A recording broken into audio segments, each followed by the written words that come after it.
everything about the Steele dossier and says there was nothing to corroborate it, and that the FBI should have done its homework, and they were completely inept. How much credibility about the Steele dossier? Can I ask something? How much credibility does a prosecutor have when he so miserably lost the centerpiece of his $6.5 million investigation, which was the case against Dushenko, right? I mean, this is a prosecutor who decided to prosecute and lose pretty badly, okay, to an FBI informant who he outed essentially through the prosecution. I mean, I'm sorry. The facts are really clear here. The most politicized thing that Mueller happened, cost $42 million and found his diddly investigation bullshit. more than paid for itself. Thank you, but the bottom line here, and Grant, to put some context, the P-tape thing you talked about here, on page 27 of volume 2 of the Mueller report. Okay, it's there. You may, that's right. It's there. It's a very. It's there. Okay. So all right, thank you. You confirmed that I had the facts. I'm happy to provide them. No, you have it as a small point. Amazing here. Bear with me one moment.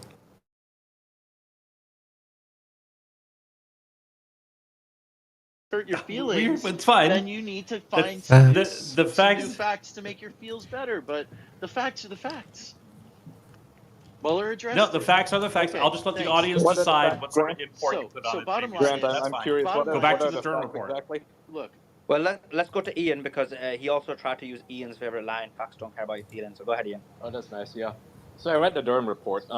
It basically. Yeah, Ian, just if you can give me an overview, because Slayman was leading the space, so I'm trying to get the update as well on what's going on. So maybe give us an overview of what we know and then your thoughts on it. 2 parts. Okay. So the Durham report came amid, it was launched by Trump, right? His DOJ, basically looking into the whole Trump-Russia collusion and whether it was okay for the FBI to even launch an investigation into him, right? Because as we now know, right, none of that was really real. Right? It was mostly cooked up by the Clinton campaign, right? Ned Price, Hillary Clinton, etc. But does the report refer to Clintons in any way, or that's separate? Yeah. It mentions all of that. Yeah, it mentions all of that. But however, there are no charges at all. I don't think anything's going to come of this unless the House Republicans actually step up and turn this into a proper inquiry, to their wrongdoing. But the DOJ itself is not taking any action. None of it was recommended. It was basically the findings were that, the investigation was unwarranted. There was no merit to the case, and the Steele dossier, which it does refer to, didn't find anything, right? It was just made up. Basically, they had no evidence to launch an investigation, but they launched one anyway. So there may have been, some political impropriety there, but the findings found that, these FBI agents did a bunch of rookie mistakes, no charges, right? Just I think one guy got, and this is before even the Durham report, only one guy So Ian, just 2 questions. So was the FBI influenced by the left, by the Clintons, by whoever, to launch the investigation, or was the FBI internally biased that they wanted this investigation, or both? What do we know from the report? That's a good question. The report, it doesn't come to those conclusions. It comes to the conclusion that the FBI made a whole bunch of mistakes. It's hard to read into people's motives, right? But what they did find was that there were a lot of mistakes made, and that the recommendations were for the FBI to tighten its internal processes, right, so that it will not repeat the same. And Ian, did they say there was no evidence? Just for clarity, I'm not taking a position in it. Did they find that there was no evidence, or that no evidence was submitted nor looked for to corroborate? Correct. Yeah, there was no evidence to even back up the investigation in the first place, right? This directly contradicts the 2019 report from the. Key bullet point here on page 304. The FBI ignored the fact that at no time before, during, or after Crossfire Hurricane were investigators able to corroborate a single substantive allegation in the Steele dossier reporting. So essentially, Slayman, just to conclude, Slayman, Putin essentially got Trump elected. That's what I understand from what Ian and Justin said. Is that correct, Slayman? That's what the Democrats tell you. It's close. Yeah. All right. So, and then Grant, you were pushing back. That's when I jumped into the space. Grant was pushing back. I'm not sure if anyone else made. What's the pushback actually? What's the other side? Simon, maybe I can ask you that question since you've been moderating the space. What's been the pushback over the last couple of hours? Let me just summarize: $6.5 million. One plea deal for a lawyer to be suspended for a year and do 400 hours of community service. 2 trials ending in acquittal. Hey, Baron and Julius, you guys. How's it going? Thanks for watching. FBI. Just a long political document along with it. $6.5 million. Just scooping in here on a Twitter space. This was. I have to say, I'm disappointed. I think this is quite a historic day. Don't you agree? Sure. I mean, listen, that's a surely an emotion that I think I'm disappointed. I think that he wasted taxpayer money. That's my opinion. Yeah, it's a huge waste of taxpayer money, the whole thing that occurred. I mean, if anything, it just clears Trump's name, I suppose. That does that. You know, it does prove that. It doesn't clear anything. It clears nothing. It does. I mean, you already did. Does it? So Grant, does it? Hold on. Let me ask Grant a question. Grant, does it clear his name in relation to the Russian interference, the entire investigation, this particular investigation? No. It just clears his name in regards to the stuff in interesting. the His name's not cleared. Confirmed, and I read that document. I reported. None of it was confirmed. No, hold on. Grant. It was made up. Wait, please. Let me explain. Grant, everyone knows that I don't like Trump. This is not about Trump's liking name Trump. Has been cleared. Trump's name has been cleared about the Russian collusion for a while. This document has no new information whatsoever. Oh, it's interesting. All information that's Since now Trump's name has been cleared. All I'm going to say is this, all right? The document has a lot of open source stuff that is actually true, okay? The allegations that were false or not found to be corroborated, right? But it was like not 30 pages of all crazy town stuff. It was like, hey, this is what's happening in the world. Look, Reuters reported on this, Bloomberg reported on that. But aside from that, let's just forget that for a second. There were 2 things that were happening, okay? This dossier came out in January of 2017, right? And it set people's hair on fire. And there was only one thing that was actually corroborated and important from it. One thing, and it was on CNN of all places. Okay, J.D. Gordon from the campaign went in and said that the Trump campaign edited the Republican Party platform on providing lethal weapons to Ukraine. Okay, that was the only thing that I ever saw that was really, really, really important, that was inside the dossier, an allegation, right, that seemed to have some corroboration because it came out later. But the FBI wasn't. So, guys, sorry to interrupt you, Grant. Apologies to interrupt you, Grant. Just want to give an announcement. Sorry, Grant. I just want to give an announcement. It's not an announcement, bro. It's called breaking news. Breaking. Yeah, it's called breaking news, guys. Breaking news. You guys know what I mean, right? They don't understand my lingo, Mario. You don't need to worry. We've been together for so many hours. Bro, what's the news, bro? What's the news? So the news is Trump has tweeted a number of tweets. A number of truths. Okay, sorry. 1 second. He's truth. Let me hold on. Let me read it. Let me read it. Yeah. Let me read it. Because we don't want someone with a British accent reading what Trump, U.S. president, says. Come on, Slayman. All right, treason, the crime of the century. Yeah, I'm with them. In great detail, the Democrat hoax that was perpetrated upon me and the American people. This is 2020 election fraud, presidential election fraud, just like stuffing the ballot boxes. I'm with you, 45. That's what I was thinking earlier, like an hour ago when I first heard this. This is treason. With an honest media, we are looking at the crime of the century. Yes. So proud yes, sir. To fire James Comey instinct. Congress must do something about this. Must never happen again. I'm listening to the Twitter space on the round table. Please tune in. All right, shit. We got a shout out. Here we go. Yeah, treason, crime of the century. That's fake news, guys. There's also Jim Jordan is bringing. He's saying it multiple times. In front of Congress about his Russian hoax report. That just came out. Yeah, so it just came out. Let me ask for the source. What's interesting, and they're holding that hearing here on the round table as well. It's really great. You know what's interesting is CNN is actually like covering this. So Jake Tapper put out. Yeah. Jake Tapper just did an announcement and said, the headline is Special Counsel Durham concludes FBI never should have launched Trump-Russia probe.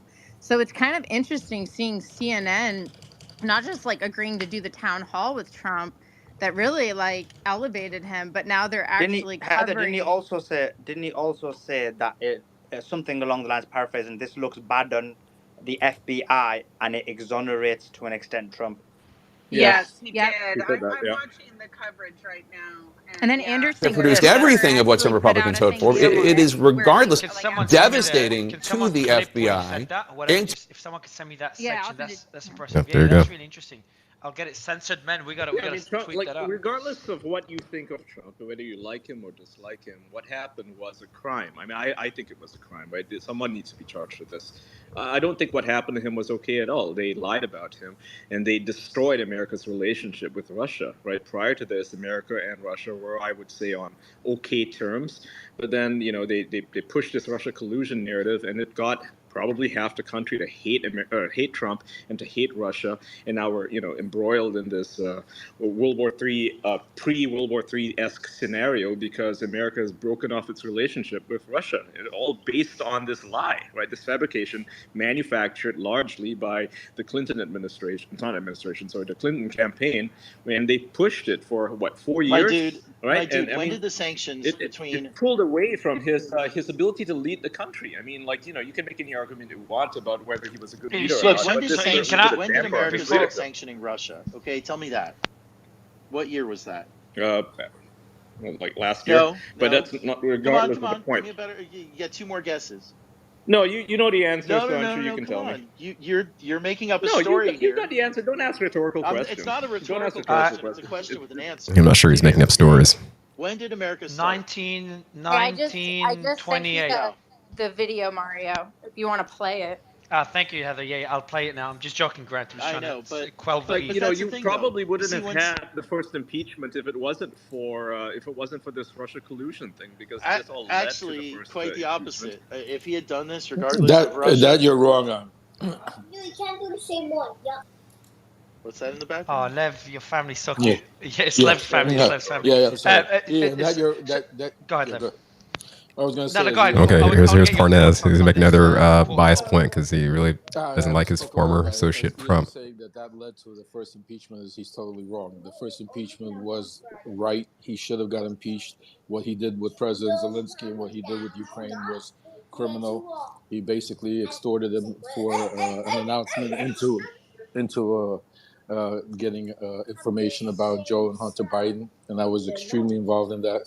So I don't think that has anything to do with the Russian collusion. Look, the one thing Yeah, I but want to wouldn't point you out agree that that nobody it here is built a talking narrative about. against Trump that he was corrupt? Look, I mean, wouldn't you agree that it built a narrative against Trump that it made him, more likely to be indicted or whatever? I mean, the narrative is a narrative, but at the end of the day, I mean, he did what he did. I mean, we all heard the phone call, we saw the transcripts. I mean, Perfect phone call. Everything that transpired that happened there. Hey, Lev.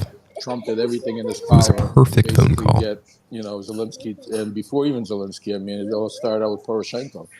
I mean, they to do whatever he could possibly do to be able to get an announcement into an investigation in his rival.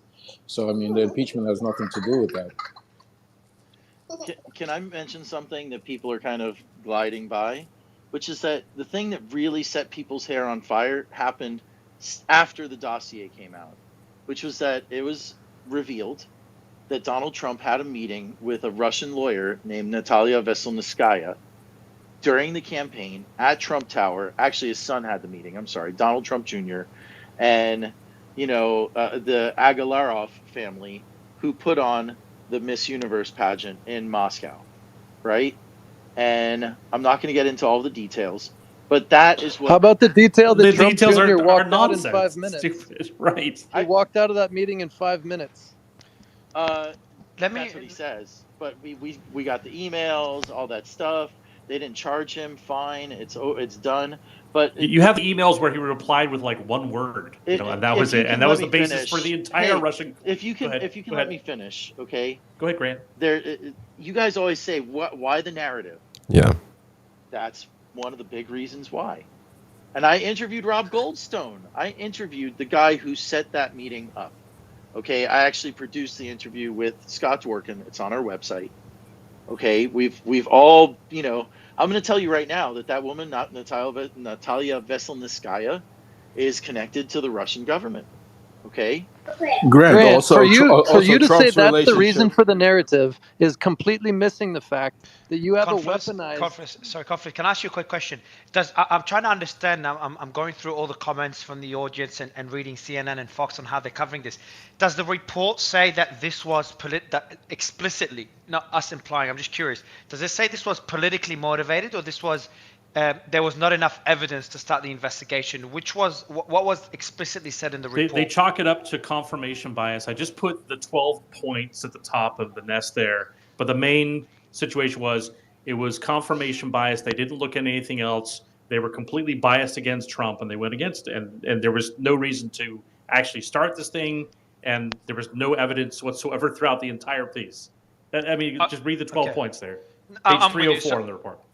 Okay, so essentially what they're saying is that it was not, so the report does not say it was politically motivated, but we're connecting the dots and saying that confirmation bias is what caused it is political bias, correct, Justin, before I go to Confluence? I've summarized, but I think you got to go to someone who's read the fuller report. I haven't read the fuller report. No, confirmation bias is not the same as political bias. It is not. He is correct. But I think we should look. But it could be. But I'm saying but we could imply, Grant, and I think you'd agree that confirmation biase. It could go to a person's political motivations. It's not too far-fetched. No, it's a cognitive bias. Let me explain. Oh my gosh. With an example of let's get mansplained. I had to deal with on my website. I assigned a story about, the Haitians being stopped at the border by agents on horseback. And originally there was a story that came out that they thought whips were being used, but there weren't whips being used. So we corrected our reporting. And then I assigned a follow-up story about something that they were doing about it, the agency. Well, my writer, I told her specifically, hey, here's the story that says there were no whips. Make sure the news story says no whips. Here's the link to the story that says no whips. They wrote the story, included the link, editor went along with it, and they said whips were used. That's confirmation bias. They remembered the original story. It didn't matter that I told them that the original story was wrong. They even linked back to the corrected story, but they still, because of confirmation bias, made the same mistake. And confirmation bias is just... So he's denying there are other factors that are involved with that, which is incorrect. Yeah, but let's also point out, they note in the Durham report and also in the Mueller report that there was the appearance of blatant political bias against Trump, especially in the text messages. For example, on August 8th, 2016, Paige and Shoke are texting back and forth, and she says, Trump's not going to become president, right? And Strzok says, no, he's not. We'll stop it, right? I mean, it's just blatant political bias, and through, Durham report refers to it, but it's tough to prosecute that, right? It's tough to prosecute that. It's tough to prosecute confirmation bias, but they can at least call out the terrible things that really did happen. Justin, this is egregious. Okay, the fact that we're stringing together little bits of biases and we're calling that the ruse that we've all been put under for the last 5 years, thinking that he was a stooge of Putin. This is the full-scale industrialized might of the military media. I get it. It's mass formation psychosis. That word salad that I've used myself, right? But I want to know, where would you prosecute these people, right? Where would you go and say? And as I tweeted, maybe the mystery of evil. The overarching theme of the uniparty and this mass, conspiracy against the world. You have to go to the impetus. The answer is the impetus. How do you prosecute impetus? How do you prosecute intent? Let me finish. It's not just impetus. It's the subject of the impetus. Okay, you have a fraudulent document merchandised through media, merchandised through the intelligence agencies and the FISA courts. True. This is institutional scale. This is not word salad. This is the actual integration of media, intelligence agencies, the Democratic National Committee, who literally stroked the check along with Hillary's campaign. The impetus is where this all goes back to. It's not word salad. It's an integration of institutions that we all, as American citizens or citizens of the world even, should take a very stern look at. And this is an apolitical truth. And soft-spoken subterfuge by my friend Grant here is not going to change the fact. That's my frustration is this was supposed to be the investigation that caught all of this. Yes. right? So to your point, it came out with nothing. Exactly. You bring up a good point. Hang on one moment. You bring up a good point, Justin. In this case, if our space poking around at bullet points from page 300 and whatever is the net outcome of this, the tie goes to the left. This is a big failure if our circle talk here is all that comes from this. So again, if we don't get substantive change, if this isn't the bell ringing for the country and the world that shows that even in one of these former shining house on the hill countries, that we can have this sort of institutionalized corruption at scale. This is a lot like the intelligence agencies working with one political candidate to suppress a piece of information right in advance of the election. It's literally the same stencil at full scale, and it's not word I agree, salad to but none of begin that to happens. see. None of that happens unless we stop losing elections. We've been losing elections now since 2018. I gave the same grief to Obama, who lost 1,000 seats below him down ballot. And now Trump has done the same thing. Since 2018, we have lost, and lost. And none of this changes unless there's a change in party You have to politics. understand So wait a the second. nature of what I'm speaking about, which you affectionately titled word salad, also has implications on voting. You also have to understand that this kind of abyss labyrinthine entity, which does have impact in many discourses of life, is affecting the voting that you're speaking of, just as it's affecting the nation's understanding of who has been running the country the last 4 years. They thought Absolutely. it was literally a merchant of Putin, and that's not the case. The same Hydra has impact and tentacles into many parts of our life and discourse, and to not effectively call No, out this. believe me, this I know. I blob- wrote the book on this, right? So Oh, he wrote the book I know on it. COVID back and forth, and also when it came The down title of the to book is Trump giving his case about Whataboutism. That's the title of the book. shenanigans that went on, he held up my chart as an example. So I'm right with him on some of these things, but at the same time, what are the mechanisms? This was supposed to be the mechanism to get us there. I want to just keep us focused on the details and trying to understand. That's why I think these bullet points are actually valid. And I think we should go through them. They're Can good, I- but if that's all there is, we're in a bad position. That's all my only point is, and I honor the bullet That's points. fair. That's fair. It's a bad position. You're right. Can I agree with you guys, but explain why for a second? Oh, See, geez. I yeah, agree. great. I I'll agree give you that the this mic. was the Just wanna check one thing. Troy, you're on stage. When you're tweeting, you just every single tweet you're attacking. You've got a lot to say. You've been on stage for half an hour, nothing to say. Troy, what happened? Is that what Slayman calls a keyboard warrior? Anything to add, Troy? We brought you up, man. I thought you have an opinion because you keep attacking every single tweet I make. I'm gonna give Troy a pass. He's got lots of kids. Come on, Troy. Come on. Putting you on the spot. Putting you on the spot, Troy. Come on, bro. Why are you being like that? Oh, really? Troy or Lev? Lev had kids. Troy as well. That makes me look like Troy shit did now. too. Come on, have some more kids, Mario. Oh shit, bro. That backfired pretty badly. All right, sorry. Go ahead, Nico Grant. So listen. I just go ahead, Grant. I'm going to follow up right after Grant. So go ahead, Grant. I have you guys 8 have pointed kids. something out. That's a lot. Top G, Lev. Top G. I just want to point something out, which is true. This is the forum. This was the showdown. This was the game changer, and it's not a game changer. It goes to prove what people have said about these things all along, which is that you have this political reaction to unfriendly information. Information is not partisan, right? And so that's why you're seeing this. And I think it's time for the Republican Party to move along from the conspiracies, from the expectations, because you know what? Democrats moved along from the expectations already too. And Wait. So when exactly did Occupy Democrats move along from the Trump-Russia hoax narrative? Because you are the editor-in-chief of Occupy Democrats. I want you to answer that question for me, please. When did you guys move along? There's no hoax. There's just a series of facts. I can share them with you. Oh, this will be good. Okay, let's hear it. Listen.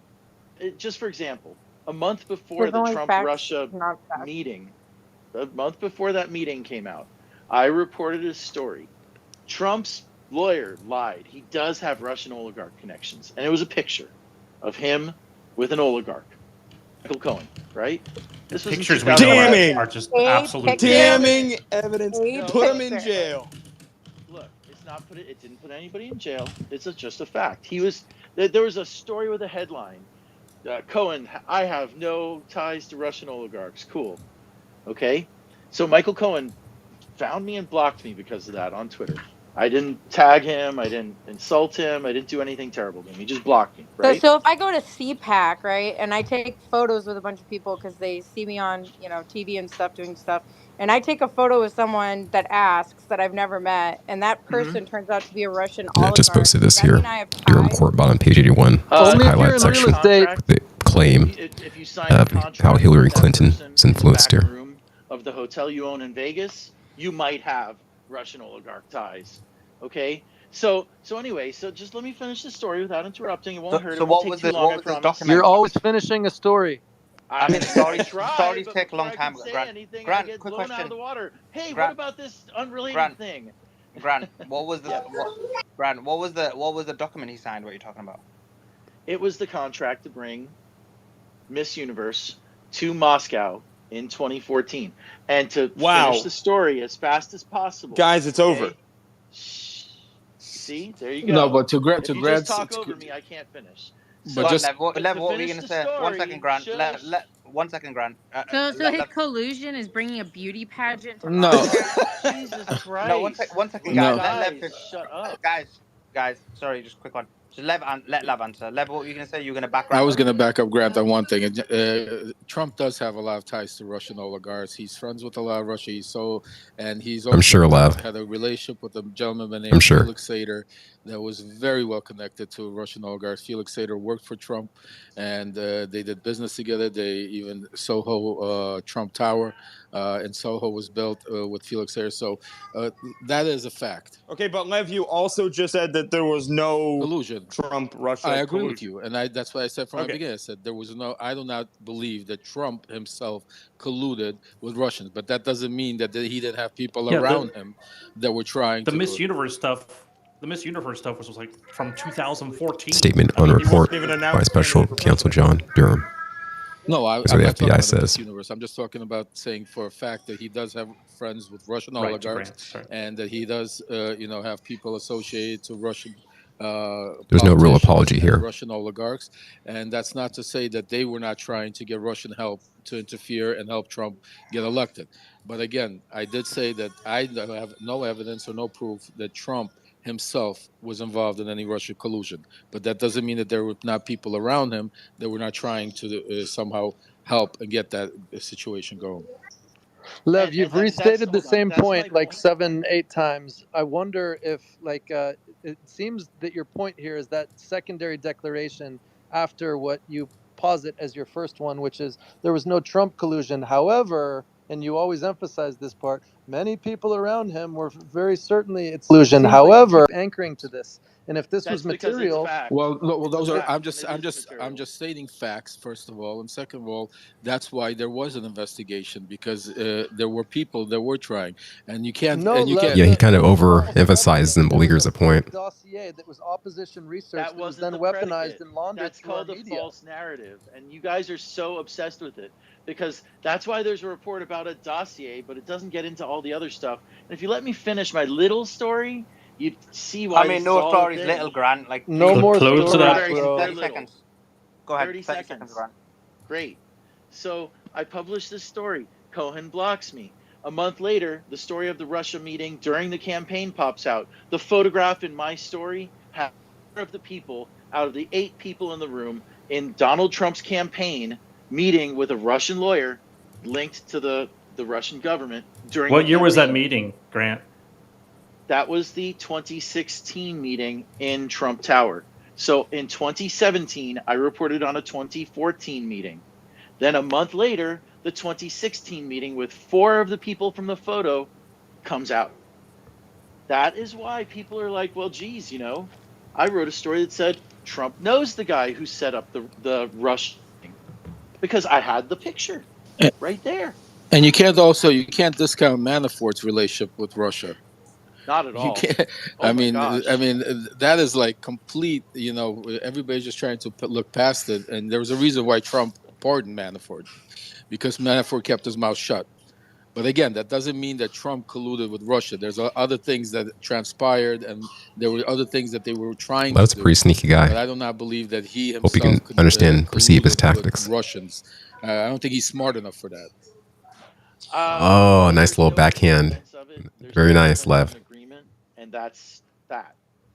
That's what Mueller came up with. He said there was no evidence of an agreement to violate the law. And that's Okay, all so we have to Conclusion know. itself It's a is fact. nebulous too. It's tough. So after all Grant, that, I want to. all that, one second.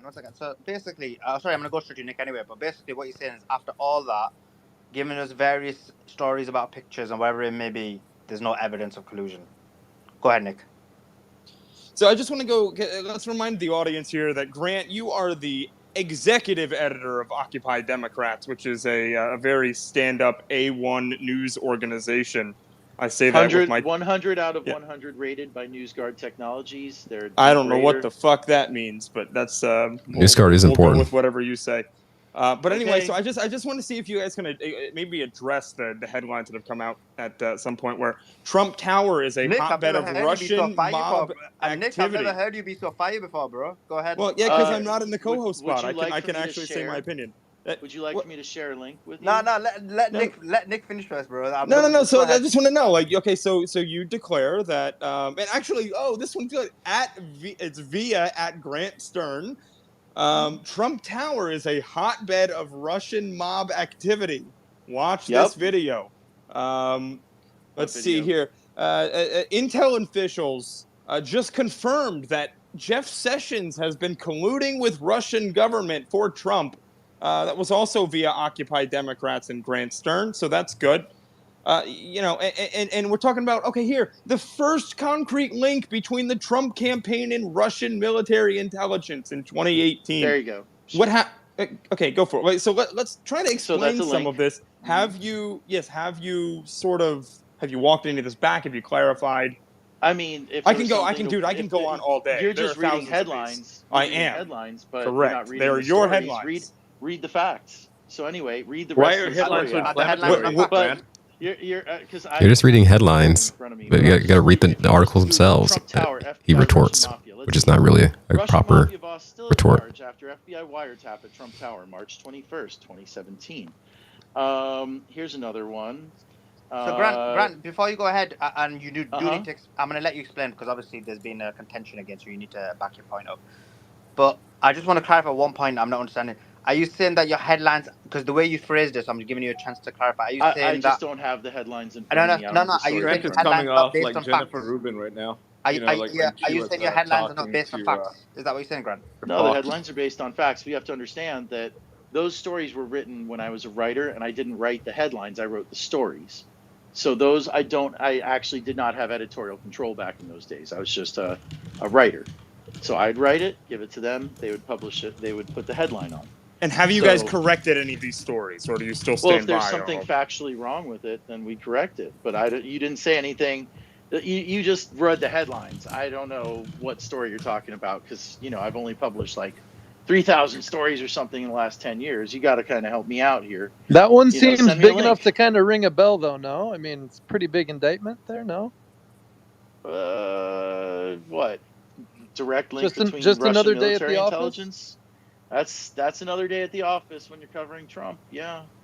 Or how he sold his estate in Palm, to Rybovlev, or on and on and on. He's got a lot of Russian real estate he buyer. Sold somebody. Oh my god. Yeah. My so goodness. Not a lot of people sell a house for $100 million and the guy knocks it down. Actually, they do. Have you ever dealt with like this? I apparently haven't dealt with this sort of real estate, but Grant's clearly not a developer. Exactly. Well, let's bring it back. Hold on. How many condominiums have you filed? How many condos have you developed or converted? How many? You tell me. Come on. Are you a developer? Well, I don't know. I mean, I have had real estate experience where you have people that buy. Okay, you're gonna listen to me? Yes. So you go and you have a little bit of a gaslight of Nick in the middle of a stretch of interstate where there is a tiny little mobile home in the middle of it in Kentucky and spend $25 million so that they can build an apartment complex there. Yes, it happens all the time. It happens all the time. What does your family real estate history have to do with this? Okay, I'm talking about facts. Grant's pretty good at the gaslight. I don't know what my family real estate history. You're like, oh, hey, these. I was a real estate broker.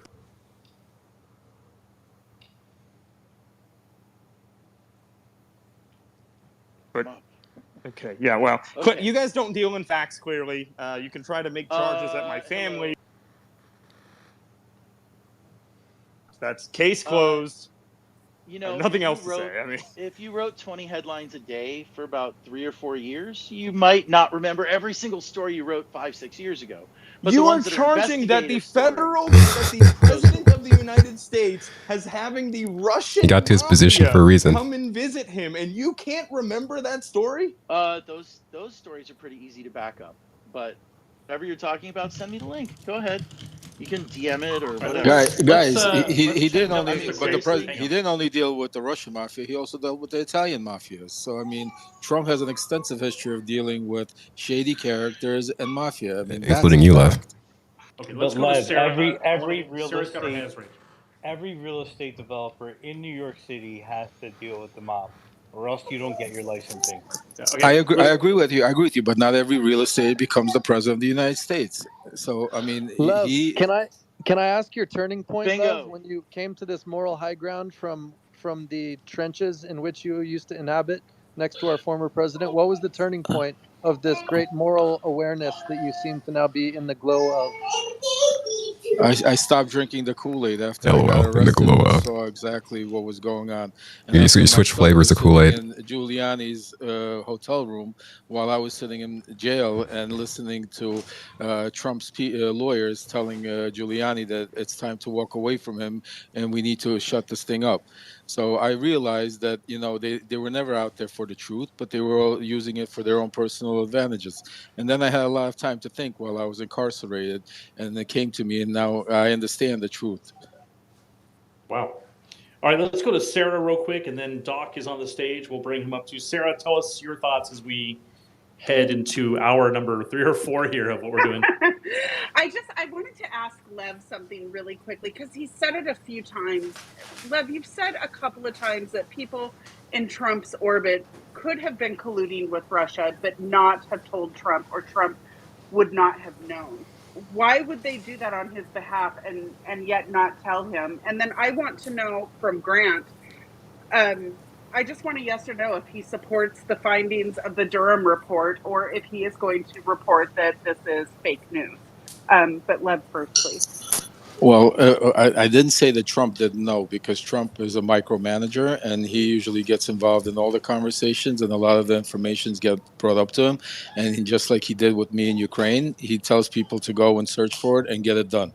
But that doesn't mean that he actually was involved with discussing stuff with Russian agents or Russian oligarchs or Russian people, but it doesn't mean that people like Manafort or Felix Sater he uses a lot of negative environments. It doesn't mean this, it doesn't mean that. Of other people that were around him were not trying to, you know, get in his good graces by trying to help him with whatever information, whatever they could do for him to win the election. Lev, your claims seem like material evidence that should have been in either the Mueller or the Durham report. How do you feel about that statement? I agree with you 100%. But the problem is, at that time, I was drinking the Kool-Aid and I was Trump team all the way. So, and I don't think they wanted to call me in. Can I just say that I was in Mario's face when you said that you came to your epiphany in prison, that you were sitting in prison and you realized that you had been supporting Trump and it was wrong. Am I correct in that? Correct. Okay, let's bring up Doc. Doc. Yeah. Doc, thanks for coming. I brought you up because I thought you'd want to talk about Trump. Go ahead. Well, I just have a couple comments. To Grant, is it true? I mean, I understand that you can't remember the headlines and the articles that you've written over the years, and you search your memory for it. I have the same memory problems myself. I seem to remember that you wrote a story that Trump really liked Russian dressing. Is that true? I mean, or is that a conspiracy? And as to Lev, Lev, I was in Mario's space and had the opportunity, thanks Mario, to question you when you first came up, and we discussed the postcard left at your cell door. I don't think that ever got brought back up. Still curious about it, but it seemed clear to me, even though I had some favorable complimentary comments toward you and what you were suggesting had happened, that no substantial proof has been brought forward to demonstrate that your accusations against Trump are true. Well, you're not 100% true because Mario is working on putting together a spaces which will bring all of that Well, evidence up. I'd be And looking Mario, forward. I'd be looking forward to that. well, that's a question you have to speak with Mario about because I provided what I needed to, and All right, I very have the good. You facts done to back everything up you need to do. everything that You're I just gonna say, and just I look forward politics some to more. discussing that. And one day when I finish writing my book, because unfortunately there's so much things that happen with my time in Trump's world that a lot of it can't go on be That's smart. explained in It's a good just one audience to market spaces your or book to. one TV interview. So I decided to write a book, and you will see. You'll be able to. I'll get to send you a copy, and you'll see the postcard and everything else in there, and then you'll have your time to read it. Just to back level up on that There note, couldn't be some he has pecuniary written interest a here. postcard to Mario, and from what I know, Mario and the team are trying to verify it. So he did give that. I can confirm. Okay, great. I'm just saying that causes me pause. We just don't want to publish it. I just want to clarify. Then you go ahead. Yeah. We just don't want to publish it until like it's been fully verified and vetted. So that is happening in the background. Right. I trust it. I think it was said at the time that he was going to be providing the postcard, and you guys would go through it. So I just mentioned that in the context of what Lev is saying here. The other parts about this, Well, I saw this, I think, at the same moment that all of you did, and in terms of the report being released, and I've dived into it. It's quite extensive. It's packed full of facts. Doc's No pretty one in cool. the space here has had the Attorney, opportunity chiropractic to physician, digest it, arbitrator. even in part. And I would just point out two things to me that I think that are consequential. One is Durham in the first 15 pages listed the crimes that he thought had been committed without attributing them to anyone in particular, except by inference, Danchenko and Kleinsmith. But he did allege conspiracy and fraud. And conspiracy, I don't think there's any unilateral conspiracy statutes in federal. So conspiracy means that somebody was working. Yep, I shouldn't scroll up through this. It caused it to freeze. Just gonna wait. Maybe we'll come back here. In the meantime, it's gonna see if I can unload my computer here. Let's close down a few programs. Let's go ahead and shut that one down. I definitely appreciate you all from tuning in here in this historic day. Now, I'm not sure exactly where we go from here, but I do know that it is going to be incumbent upon us to educate our fellow Americans, assuming that some of you listeners are Americans. What had occurred to Donald Trump over the last 7 years was really kind of tantamount to treason. We're very close to it. Because you're looking at an electoral process and an administration of government. The administration of government was very severely affected by this endless propagation of the foreign adversary, Russia, the boogeyman. I mean, it was something that just distracted everyone's attention. I'd lost a lot of time just focusing in on that. It's also a big impetus of 17 and the 17 movements. I think about all the time that was spent just on that aspect of things. We're being kind of prepared by 17 and various posts about that. Try to see if I can unfreeze this. Okay. I have to just kind of exit the page here and then just refresh. Just go ahead and close that out. Just jump back in here. I would like to read something from the report. I don't know if it's been read, but it's from page 51 and page 53. Okay. So page 51, I'm not going to read the whole thing. I'm just going to highlight because you don't need to see the whole thing. The opening of Crossfire Hurricane, that's subheader 3. Okay. Then A is the information used to predicate Crossfire Hurricane. In March 2016, the Trump identified, Papadopoulos. That's thank you. Okay. Sign up. Now I just want to flash. Yes, indeed, I do have a Telegram. If you're tuning in, you're new. I'm going to post a pin of the Telegram to the YouTube. Which is, or try to send it in the stream. It finishes subsection A on page 54. Then there's a header.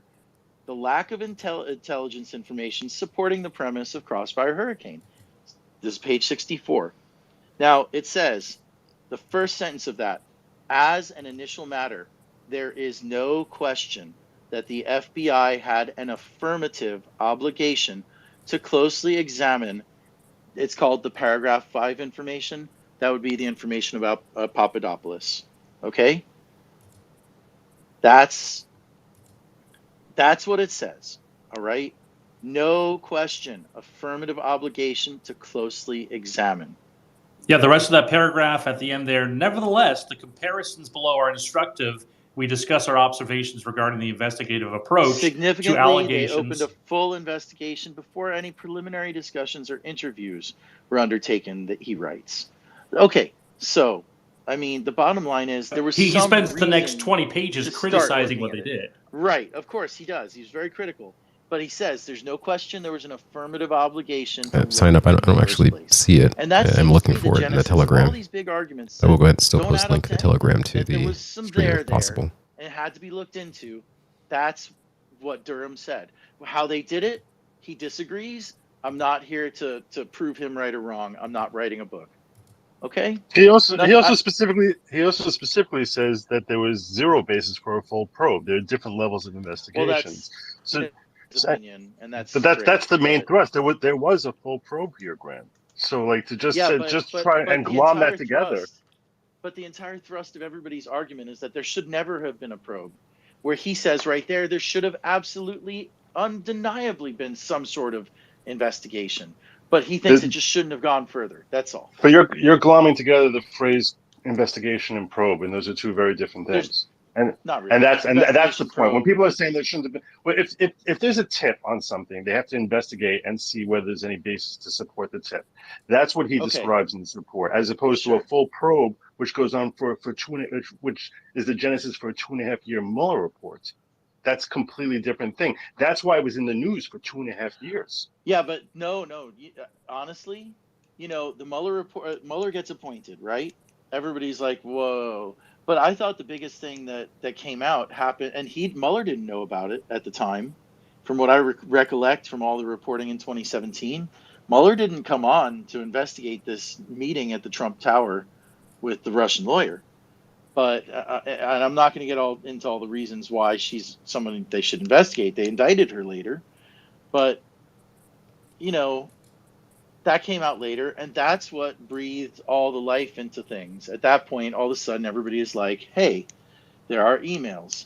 We're looking for dirt on Hillary Clinton from a Russian national. It's not even whether it's the government or not. I mean, there's a lot of laws prohibiting foreign nationals from working on American campaigns and et cetera, et cetera. So I'm just, it's all very... Well, here's how he concludes... Here's how he concludes the report. Now, I was sorely disappointed because I saw this is on the last page of the report, which I believe is 306 before the hidden addendum that you alluded to there as well. But here's the last paragraph. He says, as a way to ensure full consideration of the issues in applications that may present very difficult and vitally important issues, we recommended ... But then he goes on to quote Attorney General Levi, nothing can weaken the quality of life or more imperil the realization of the goals we all hold dear than our failure to make clear by words and deeds that our law is not the instrument of partisan purpose. That's how he ends the report there. And it's frustrating because I'm like, okay, where are the indictments, right? And maybe Doc is correct. Maybe he filed 2 of those. The latitude. Well, he followed those, but those were early on. In the final report, I was expecting a lot more. I'll just say that. I'm disappointed that, but because it's hugely damning stuff. The facts and the bullet points he puts out, stuff there. You're right. I think not a lot of ton new revelations, but I haven't gone through the whole report. I think Doc may be alluding to something that there actually is a lot of good stuff here. It's just where does this go from here? Can I jump in? Can I jump in real quick? I just have one more question for Grant, because Grant, it looks like you've gone really far back on this whole Trump-Russia collusion thing, because it looks like others listening here appreciate it as well. Actually, in about we're all kind of in October it together here. You helped So start we're putting the the right things in. Trump-Russia hashtag. Trying to sort and you things actually out. tweeted this, so I pinned it to the top. You said, we've known that Trump is a Russian asset for that long. Can you give me what kind of insights did you have back then? How did you Would quote you like unquote to see the know video? that Would you Trump? like to see the video that I How would watched? you like to I would explain love to play the what video. kind of Let's evidence play it. did you have? Okay. Let's play the I just want video. Let's explanation play for the that tweet. video. I Let's don't play think the we can video. play a When I video saw on a this, space, sir. I just want to Oh, I know. see it. Sign up. Okay. You have another name the apparently. video of Can he Donald Trump. post the video at the top of the space, whatever you're talking about, so people can Sure. look?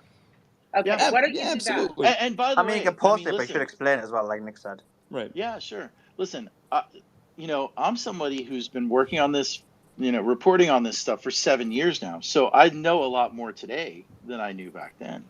You understand that, right? I mean, you accept that? Grant, honestly, like I've reported on I other typically things love now your. and What you're then. saying is you I were chatting typically crap love then. your So, feedback.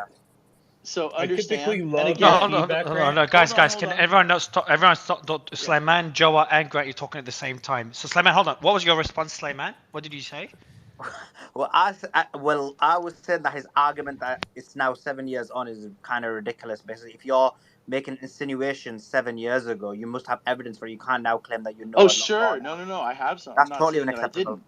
didn't. No. I'm not saying I didn't then. No, but I think, but Slayman, hold on. I know more Grant, now today than I did then. I like to push back when everyone's disagreeing on one point. So Slayman, hold on that particular argument, just that argument. So you're saying people can't change their mind over the years? Like people didn't change their mind about the. Hold on, people didn't change their mind. Just let me. Okay, let me add on one more. Let me give an example. I'll let you answer. Just like people didn't change their mind about the origins of COVID, for example. Yeah, so basically, you can change your mind. It's honorable to do so if you correct you're wrong. We just need a clarification to say, look, I was wrong. In that sense, I published fake news, and this is the answer. So that's what it should be. You don't need to call it fake news. Like, why do you take it extreme? I published information that I thought was true. It was literally fake news. Yeah, but I'm just saying, I published information I thought was right, but now I understand it's not as right, or I wouldn't publish it now. Yeah, that's it. Is that? Are you explaining Are you explaining what fake news is? No, I'm just trying to get you. Doubling down, I'm just man. you and Nick. Let's see if he's doubling down. I didn't hear his response. I was just fixing one of Slayman's tweets. But Slayman, I'm just trying to get you. I don't think we're in the right government for you're funding just trying to the say FBI at this snippets point. here that people could share. You're calling it fake news. Just say stick to the facts. Grant, do you think what you shared back then? I haven't seen the video. And you said it's a long time ago. You're saying now your opinion has changed, or we're putting words in your mouth? I mean, first of all, you have to realize that I didn't write the headlines of these stories in 2016. No, wait. Nope. This was a tweet of yours. It is pinned at the top. I'm not gonna. Don't deflect. This is a tweet that you wrote. Okay, cool. Second of all, obviously, I would give you a much more refined answer today than back then. But you have to also recall what Lev Parnas said. He brought Paul Manafort in as his. Let's drag Paul back in. Come on, Paul. We got to bring you back in. And that really sent a very, very loud signal. This was the guy who got the pro-Russian politician elected in Ukraine. This is the guy who eventually got convicted for, doing all this stuff to help Russia and Ukraine. So actually, the Paul Manafort stuff is what really, that actually brought a lot of, attention to his relationship with Russia. I push back on that? I'm going to have to do a video on Paul Manafort. Maybe a little bit differently today. Grant, can I just push back on that? Basically, what you're saying is completely horrendous, and let me explain why. I've just read the tweet what Nick said. Okay. I have beliefs. Hold on. Can you pin it? Hold on. Can you? Yeah. I've already pinned it. I pinned it a while ago. Yeah. So this is it. So I'll read it. I'll read it first, and I'll explain why I think it's horrendous. So 4 years ago, I helped start the Trump Russia hashtag with Funder. We've known that Trump is a Russian asset that long. Now, the issue is this. They consider him one, sure. If you're going to claim that someone is a Russian asset, you need to bring the receipts. Look, I have beliefs and thoughts. Hold on. Let me find the thing. I have beliefs and thoughts that people are assets for certain countries. But I haven't got the evidence, so I would never post it. My point is, the fact that you claim to be a journalist, you're giving yourself 100 out of 100, or some liberal leftist company is giving you 100 out of 100, or whatever it may be, I think that's appalling. Okay, here we go. Here's what the Durham report says on the whole Russian asset thing, and this is on page 117.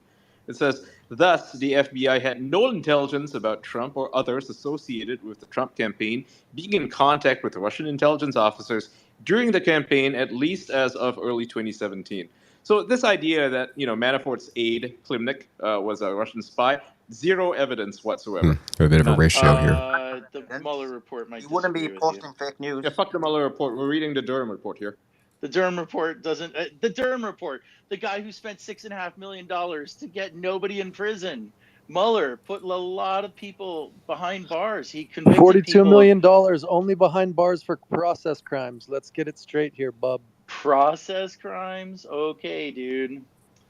Yeah, process crimes. There's a very big difference between substantive crimes and process crimes. That's false. Because substantive crimes. No, Is violating it's the not Foreign Agents false. Registration Act a There was process? zero substantive evidence that any of them are Russian assets or Russian agents or Russian intelligence, Grant. Still to this day, with Hold all on, your new sorry, info, it's still false. It was false then, it's false now. Stated Here by you go. two big I'm gonna send you- investigations. Okay, let Grant answer, because I'm sure he's got some evidence that he's a Russian asset. Go ahead. Well, Paul Manafort ran his campaign, so what do you want? No, I mean, no, seriously, I'm do asking you think you. Paul How about Manafort- evidence? No. Wow. Look. Evidence. They go do thumbs down that one. But I'm glad I did. Sorry, bud. But I'm sure you've got some evidence that he is a Russian asset. So don't blame other people. Don't mention other people. Just give us like some evidence, please. He was in real estate. My neighbor is Japanese, Grant, so I was associated with Pearl Harbor. All right, guys. So if we could give Grant the respect to respond. Grant, you're muted. Sorry, I was letting them respond since they like the sound of their own voice. Burn. Slimeman, you'll ask your question. Yeah, sure, Grant. Without saying somebody else said it, you made a post. You said you created a hashtag. Okay. Yeah. What is the evidence you have as a journalist that he is a Russian asset? What evidence do you have? Let's see. He wanted to create a joint cybersecurity force with Russia. That seems like a bad idea, considering that they're an adversary nation. Really? Yeah. Are we supposed to? I'm trying to hold it in. I mean, really he signed a curious. bill. Hold on. He signed a bill called CATSA a year earlier saying, you know what, we're going to sanction Russia for interfering in our elections. He signed the bill because it had almost unanimous support in Congress, so he signed it. And then a year later, he says, these guys should be our cybersecurity buddies. I'm sorry. Are we back in the 80s? Are we back in in the 80s? Are we back in the 80s? That's what in 2012, Obama famously said to Romney that the 1980s are calling and Russia is not our biggest enemy anymore. And guess what? And, you know what? And you're telling me that there's such a bitter enemy. Just I'll finish my point and then you can respond. I'll finish my point and you can respond. There's such a bitter enemy that there's no way we can possibly start working together with them in any form or context without it being the work of a Russian spy who's trying to push that. Okay, so that is hilarious. I mean, the bottom line is that Mitt Romney saw the rising Russian influence because he's a Republican. And if we were all Republicans and at the highest level of the party like Mitt, we would have probably felt the same way. Now it makes sense. It didn't make sense then because we weren't seeing people like Paul Manafort having tremendous influence over the party. Even we weren't CNN. seeing Paul Manafort's partner manage the McCain campaign, for example, in 2008. We didn't know about these things. I mean, shoot, man. I didn't know in 2012 that Russia would become somehow important. Even in 2014, after the Ukraine invasion, it didn't immediately dawn on me when I was working on civil rights and police accountability reporting that this was going to become like the #1 issue in America. So when was that flip? You're talking about. Yeah, I mean, what if this is part of like the awakening process? It's like a little bit of a drip feed to slowly shift the body politic to go on the same page. In October of 2016, that lets you know. I'll show you. That Donald Trump. Show me. Okay, the ship's been coming in now for how many years? How do I share it to the thing? Show us. How do I share it to the thing? What do I do? So click on So you click on the share button, and then it gives you different options, and then click the first option, which allows you to share in the space. It allows you to pin it at the top. Okay, so did it work? Share via. Yeah. So share. Let me do it now. Yeah. So you click on share, and then so as soon as you click on that share, and then the first thing it says share tweet. So the first option shows you the name of the space. Click on that icon. Okay. Or just DM it to me, and I'll share it for you, Grant. You got it, man. I mean, I'm gonna in send it over. 2012, Obama was caught on a I hot mean, you mic don't want me talking to the to say Russian anything. Oh yeah, ambassador Here. and saying, "I'll be So- able to work with you after the election." And you didn't look at that as Obama being a Russian asset, nor should you have. But what I'm saying is, when Obama's caught on a hot mic saying, "I'll be able to work with you after the war, after the election," you properly did not try and allege that Obama was an asset, because, and I so check it out. suspect that's because he's a Democrat. But as soon as you hear Republicans saying, "I'm going to try to work with the Russians," all of a sudden it's collusion. I shared it to Mario by WhatsApp. He can share it with you guys. WhatsApp. But, yeah, I'll do it now. Yeah, but the title of the story is "Watch." Trump says, "Quote: I do have a relationship, quote, with Putin, comma, twice." That's the title of the story that I put out in October 17th, 2016. I remember this one pretty well because it was a Friday night. You don't do a lot of stories Friday night at 10:30. And it shocked me. It honestly shocked me seeing this. What does it shock you that a world leader that might he have a knows relationship with Putin? another world leader? That doesn't make any sense. Like, you're trying to turn something innocent into something nefarious. Or something positive. Soft-spoken something positive. subterfuge. It was shocking. It was shocking in the context of what was all happening there and all the other allegations. That he knows Putin. I think he has to shocking now. say like a time period. Yeah. Like, and it wasn't just if it was nefarious, you have to watch soft-spoken the whole thing. subterfuge You for have to about an watch hour. it. I mean, it's just not. You have Obama shaking hands with Putin Obama was the and, president at the time. making it was promises his job to him, talk but that's to Putin. fine. No, right? Ian. Yikes. While I agree with everyone. Like, this is doesn't mean anything. But Ian, Hope your friend gets comparing to better. Obama had a relationship with Putin as a president.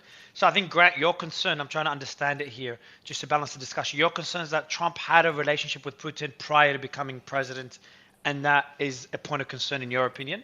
Yes, and you have to think of it in the context makes of the you a Russian campaign. asset. Jesus. Hold on, Slayman, can you guys, am I gonna be the only one trying to get a conversation going, Slayman? He's a billionaire and an okay, investor, Ian, and he's Valid- building hotels in Moscow. You know what? My Of course, he's got a answer is whatever relationship Ian with says, Russia. because he wants to talk. Go ahead, man. Let's Yeah, hear you. guys, can we get a discussion going? So, Grant, just to understand your concern, is that so he had a relationship with Putin prior to becoming president, and that is a point of concern. So, but that doesn't. Would you agree that implies? All right, cool. Look into it further. Obviously, someone's becoming a president. Any previous relationships should be scrutinized, and that applies to any president. But it wouldn't mean. Would you link it to him directly being a Russian asset just based on this? Or would you say this is something that should be scrutinized like anything else? Just curious. Think about the context of this campaign, okay? In July of 2020, Donald Trump went to a press conference and said, "Russia, if you're listening, please find Hillary Clinton's emails." This was taken pretty seriously. Obviously a joke. Obviously a joke. Guys, conference. Hey, do you think you can speak over me more? Because that's what I was here for. Yeah. So what's the so can you repeat it again, Grant? And then so Donald Trump goes up to this press conference and says, "Russia, if you're listening," right?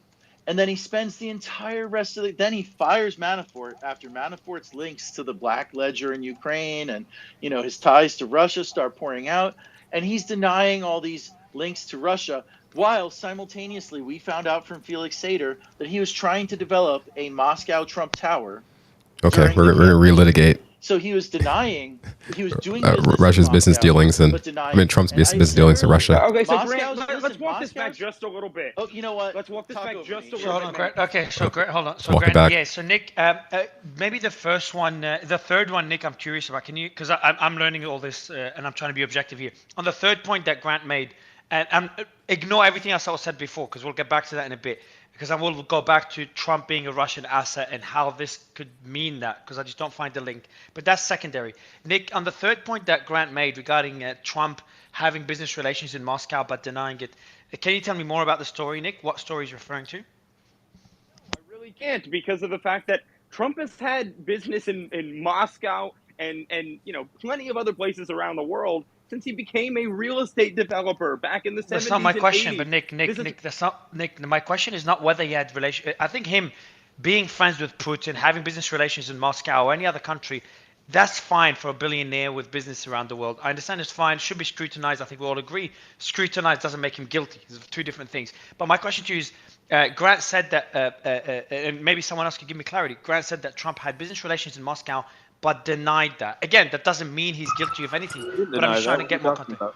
That's I a don't know. lie. That's why I'm. Yeah, That's why I'm that's the looking, key trying to look point. for more context. Can, If can you you want show to, that Trump is The afraid at business any point? dealings in foreign countries are pretty well known. When you have Trump Tower in Moscow being built, obviously he's got relationships there, right? I mean, what's there to deny or what's there to hide? I mean, it's happening.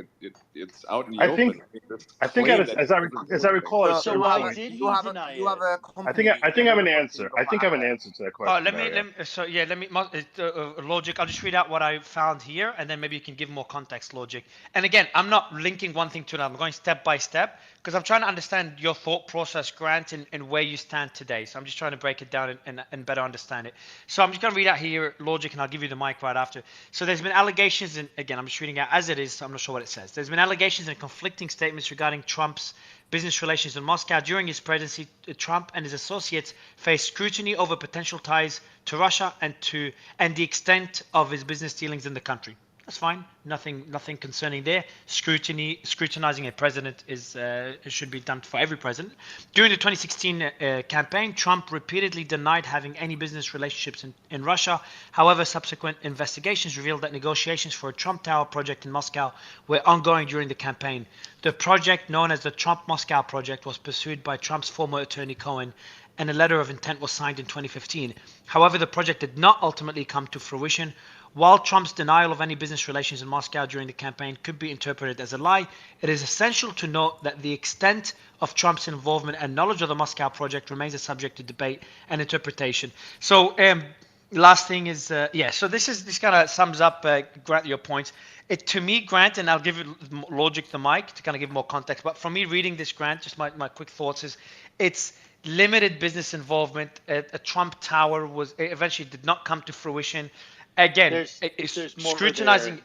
There's more there. Okay. That's very short, but I mean the key thing is that Felix Sater, this FBI informant, Russian mafia associate who, worked with the Italian mafia as well, he was advising Trump to say nice things about Putin during the campaign because he was the point person for the tower. And so he wanted Trump to curry favor with Putin to make sure that the deal would go through. This was kind of like they never expected to win the presidency. They were Grant, more this is worried just about so the business silly. deal. Like this whole argument is just so silly. It's not an It is. argument. It This is. is I know what you want to try and it's back what up the he fact that you told. basically Wait made a a second. libelous, slanderous Twitter It's not. post, There's nothing which can't be libelous backed about up, it. right? This is just It's ridiculous. in How BuzzFeed. I is? talked to Let me Felix Sater let for me God's point out. sakes. Hold on, Let me point guys. Can we go one no, by one? yeah. So, I so mean, Grant, Grant's been talking for like 2 hold hours on. straight, All and right. he needs to So get somebody else on mic. yeah, bro. I know. Everyone's been talking. Grant's been doing one position, and everyone else had different positions. Bro, the guy's been I talking for like agree. 5 hours straight, man. All right, cool. Maybe I I know. wasn't there when he was talking. I've been moderating. So I know. So I'm not sure if this is like a Maya Copa, but it does look like Trump now promises to release all the JFK files if he gets reelected. The question is why didn't he do that in his first term? Was he afraid of not being reelected? It's a Gateway Pundit story. So let's return to stream here. If Grant does how he would change the tweet bro, today. But Mario, I'll ask you that. Maybe I'll get your thoughts on it, and maybe you can ask him that question, Slayman. Yeah, so I'll tell you his thought process. It's just propaganda. It's not some deep thought process that he's Guys, trying much to get to the truth. apologies. You read it, and yeah, I mean, yeah, so it's full on propaganda. Essentially, how is it that you can basically have a scenario where somebody has a business in another country, you become an asset? Grant, before you go, hold on. Mario, you've got businesses. Guys, Grant, hold on, guys. Grant, I know you said you have to go. Hold on, Simon. Grant, I know you said you have to go. Do you mind if Simon puts his criticism out there? So you respond. Yeah, sure. Simon, yeah. So, guys, Nick, can you guys stop for what's going on today? So, Grant, I know Grant said Simon he wants to go, so I just asked him to stay. So I want him to respond after you give your thoughts and your criticism. Get Grant's final thoughts before he jumps off. That's all. Yeah. Okay, cool. Thanks, Grant. Fine. Go ahead, Simon. Yeah. So his argument is completely ridiculous. Look, I was reading your tweet out about your project in Los Angeles, where you know it's the Shark Tank. People should go and watch it. It's going to be with Snoop Dogg. But essentially, in that Twitter post, it literally says that you got businesses in 30 countries. Are you an asset for those 30 countries? No, you're not.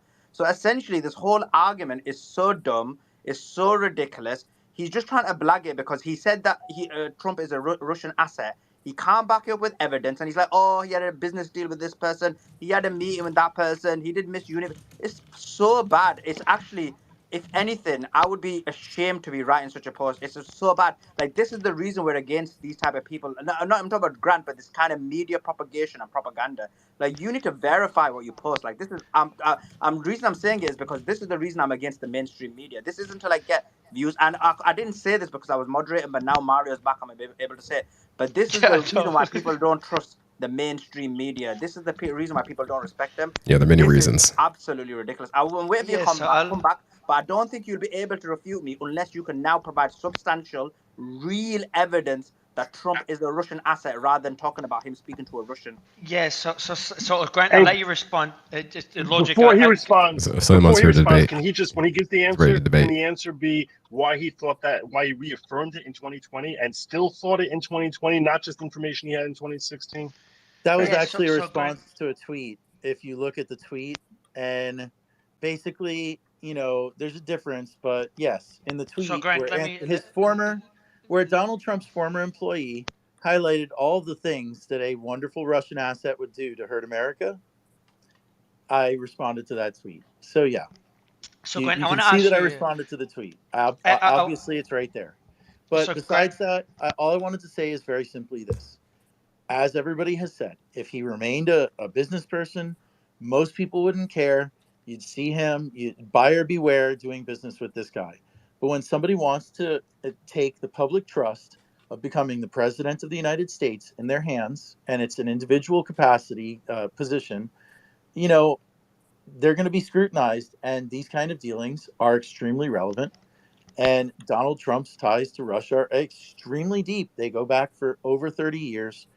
And I'm just going to leave the room with this. Can I ask you a question before you joke? And I'll kind of find balance in that question. I think everything you said is fair but it's different to what the tweet says.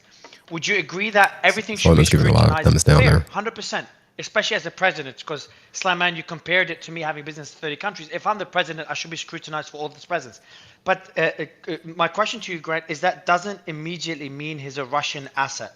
So that's what I wanted you to comment on it, and I think that's a step too far. And does your stance change today with the new information that we have, or do you stay with the same stance? Fuck, he's dropped off. I think is he still there? Shock. He's gone, brother. He's gone. He didn't have an answer anyway, Mario. Yeah, it's Mario, tough. I asked him that question and he didn't answer. Yeah, I know. I heard him. He didn't answer. But the thing is, what I want to tell you guys is that this is not uncommon. And Grant came on stage to answer those questions and be put on the spot. But and as you said, Slamman, this happens. That, Mario, you're giving him too much credit. Nick held him to account. He brought it up. Nick did the research, put the tweet up, and then when he was asked the question, and we basically highlighted the fact that he was doing propaganda, he ran off. Yeah, but I mean, we've had. Soliman, why are we holding other reporters? That's quite plain to see. Like this, you're running cover for him. I understand it. You want it to be a balanced space, but the guy comes on stage, bullshits, gets called out on it, and then runs off. That's what happened. So what I'm saying is that he got called out, isn't it, Ian? And that's what's great about the space. Like you saw Nick pull them things up. Yeah, but we're all watching things live. And it wasn't about smashing them. I'm not bothered that he's a Democrat, but that just annoyed me when I read Nick's tweet.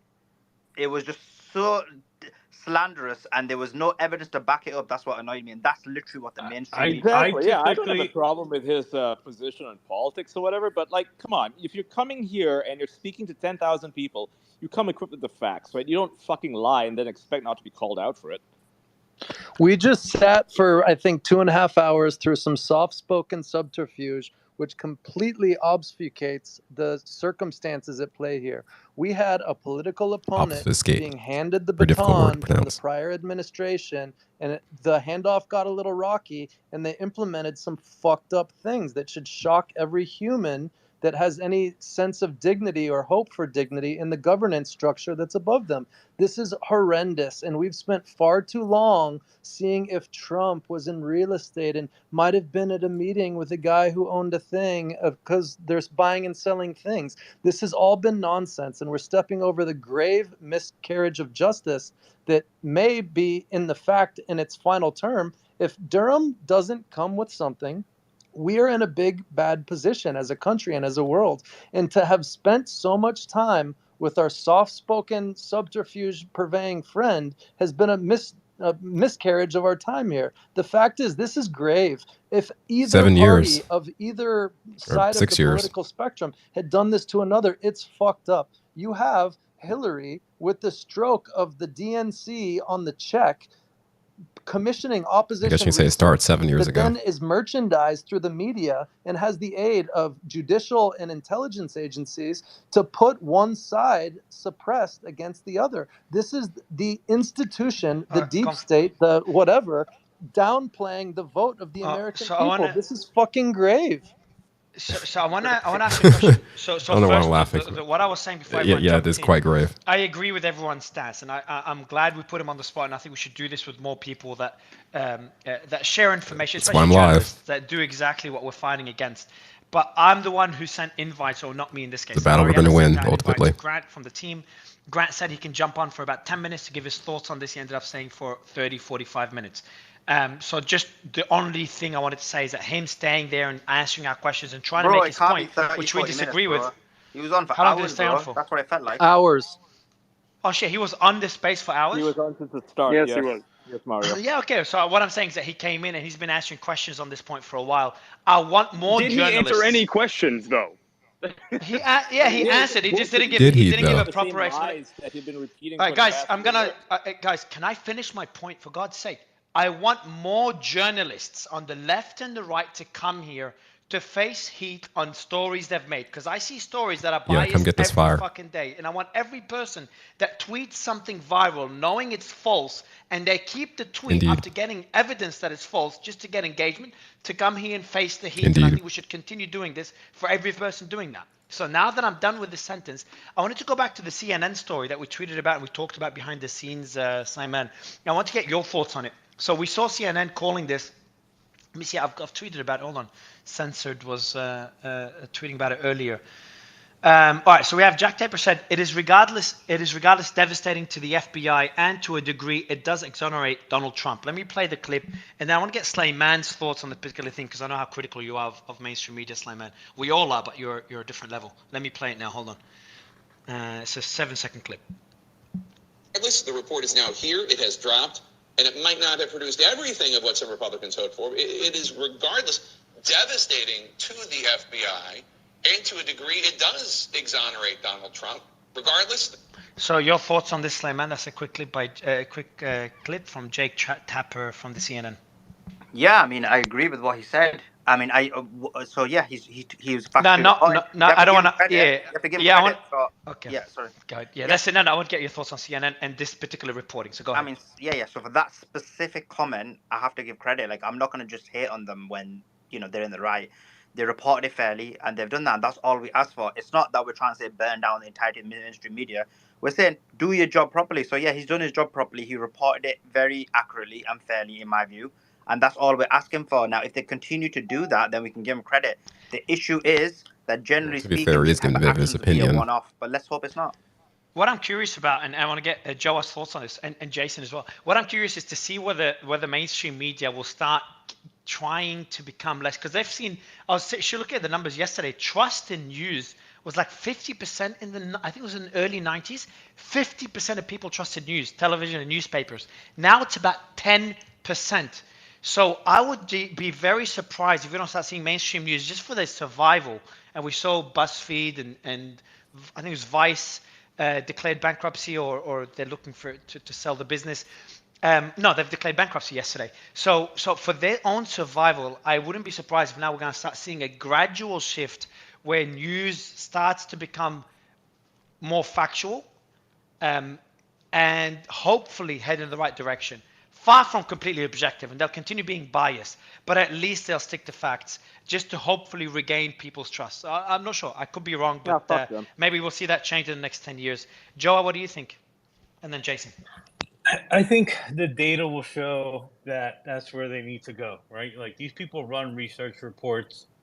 The reason I came to your space to begin with, Mario, was because I could hear both sides. I'm sure almost everyone listening here, although, if you're from the right, you get hate from the left. If you're from left, you get hate from the right. But people are here to listen to both sides. I think most people here are open-minded. And when they do research reports and they pay agencies to do them, those polls are going to come back and they're going to tell them, hey, people are looking for something something that actually reports both sides so people can make up their own mind. And some of them are going to make that shift. And it's typically the ones that are losing that'll throw that Hail Mary, right? So whatever news outlet that's out there that's kind of, down in the dirt at the moment, they're probably going to be the first one to make that move. We need someone like entrepreneurial, someone completely outside the media system, just coming in, taking over one of these guys, and revamping the entire, from the bottom up, revamping the entire company, and that applies to everywhere from Fox to CNN to all the rest of them. Jason, what do you What are you think? trying And to is that a describe, Mario? possibility over the next 10 years? Like we start seeing a gradual shift because they need to survive. I'm not sure. I think I'm more cynical, Mario. I think the reason CNN feels comfortable We'll see what I can reporting do. that That's 23. is that allegation and the smear, right? That will still see some other activists like Grant kind of spread. So kind of have the volume maxed It out did its there. job already. It's been effective. Is that too loud? It altered the course of American history. So what they have on Trump now, right, is the breathless allegations of another prosecution or whatever the special prosecutors in New York City are doing. What we're kind of seeing, right, is the warm up for the 2024 election. So if our political parties are vassals now, right, they take their direction from too loud or the media, the institutional still players, soft. and we see our societal institutions kind of convulse, like we saw Mark Zuckerberg's big impact in the 2020 elections, et cetera. That's what we're seeing now, right? That's why Rupert Murdoch booted Tucker. It was about the 2024 election. Elon Jason, Biden, can I ask you a question, Jason? Yes. Because I criticizing mainstream media is so easy now, and we all do it, we all agree, and it becomes a circle jerk, which I agree with. Okay, Yep. But I want to ask you a question. So George Soros yesterday, it started spreading on Twitter that he's dead. Okay, and tweets went viral. I wanted to test it out, so I tell really a message happened. to the people that were tweeting this, and I don't want to call out specific people. I'm like, hey, this is false. There's no evidence. But yet they kept the tweet because it was going viral. Yet none of the mainstream media reported it. You got some random news outlets, the Bulletin and some other random one no one's heard of, say that George Soros is dead. But none of the mainstream media that we all love to hate reported it. So my question to you, Jason, is I don't want to give credit to mainstream media for verifying very basic stuff and not getting sued for spreading false information. What about the shit that keeps spreading online, the bias that we see online, and how that can be resolved? And I know we're moving a bit off topic, but since we've put Grant on the spot, and we talked about CNN as well. Go ahead, Ian. Yeah, community notes. But Jason and then Ian. Yeah, and I appreciate that. As some of you guys know, Hold on, Ian. I'll let Jason respond. We'll go right to you, Ian, right after. Right. Go ahead, Jason.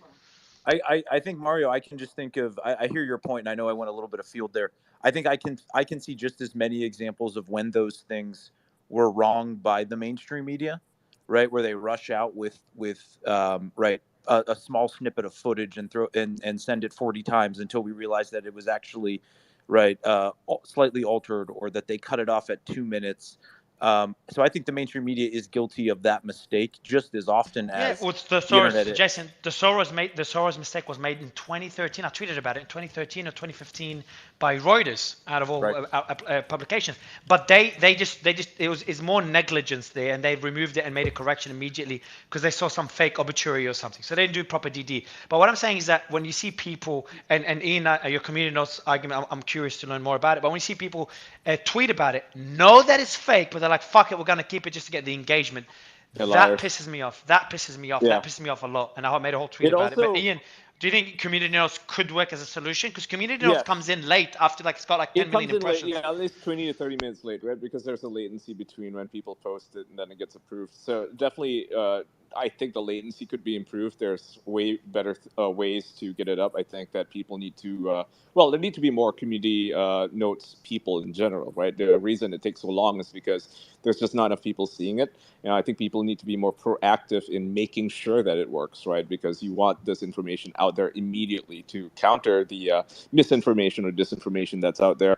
At the same time, like the mainstream media, for the most part, they are fairly diligent when it comes to correcting themselves. But there are instances where, particularly stuff that's like maybe not related to American news, because stuff like that can be verified or debunked pretty easily, right?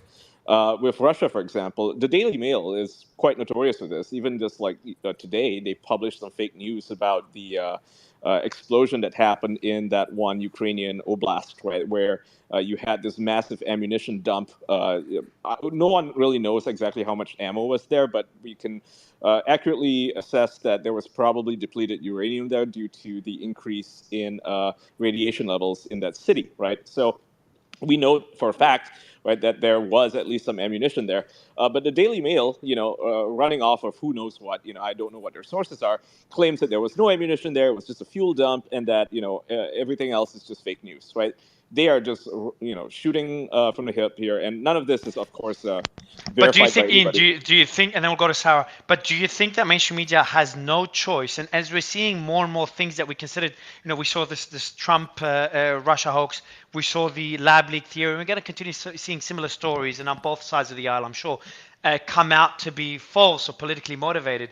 As the mainstream media finds out they've been falling victim, whether it's through their own bias or through corruption or through influence, as they start to realize that, and they continue hemorrhaging money and hemorrhaging trust, could we see a natural capitalism kicking in over the next decade, seeing a shift No, and back here's to fact? I So would we'll say go. and yes. here's why, I would especially say, now in the This next is where 18 months. depends let's on. turn us Go down on, briefly. This is where like AI kicks in.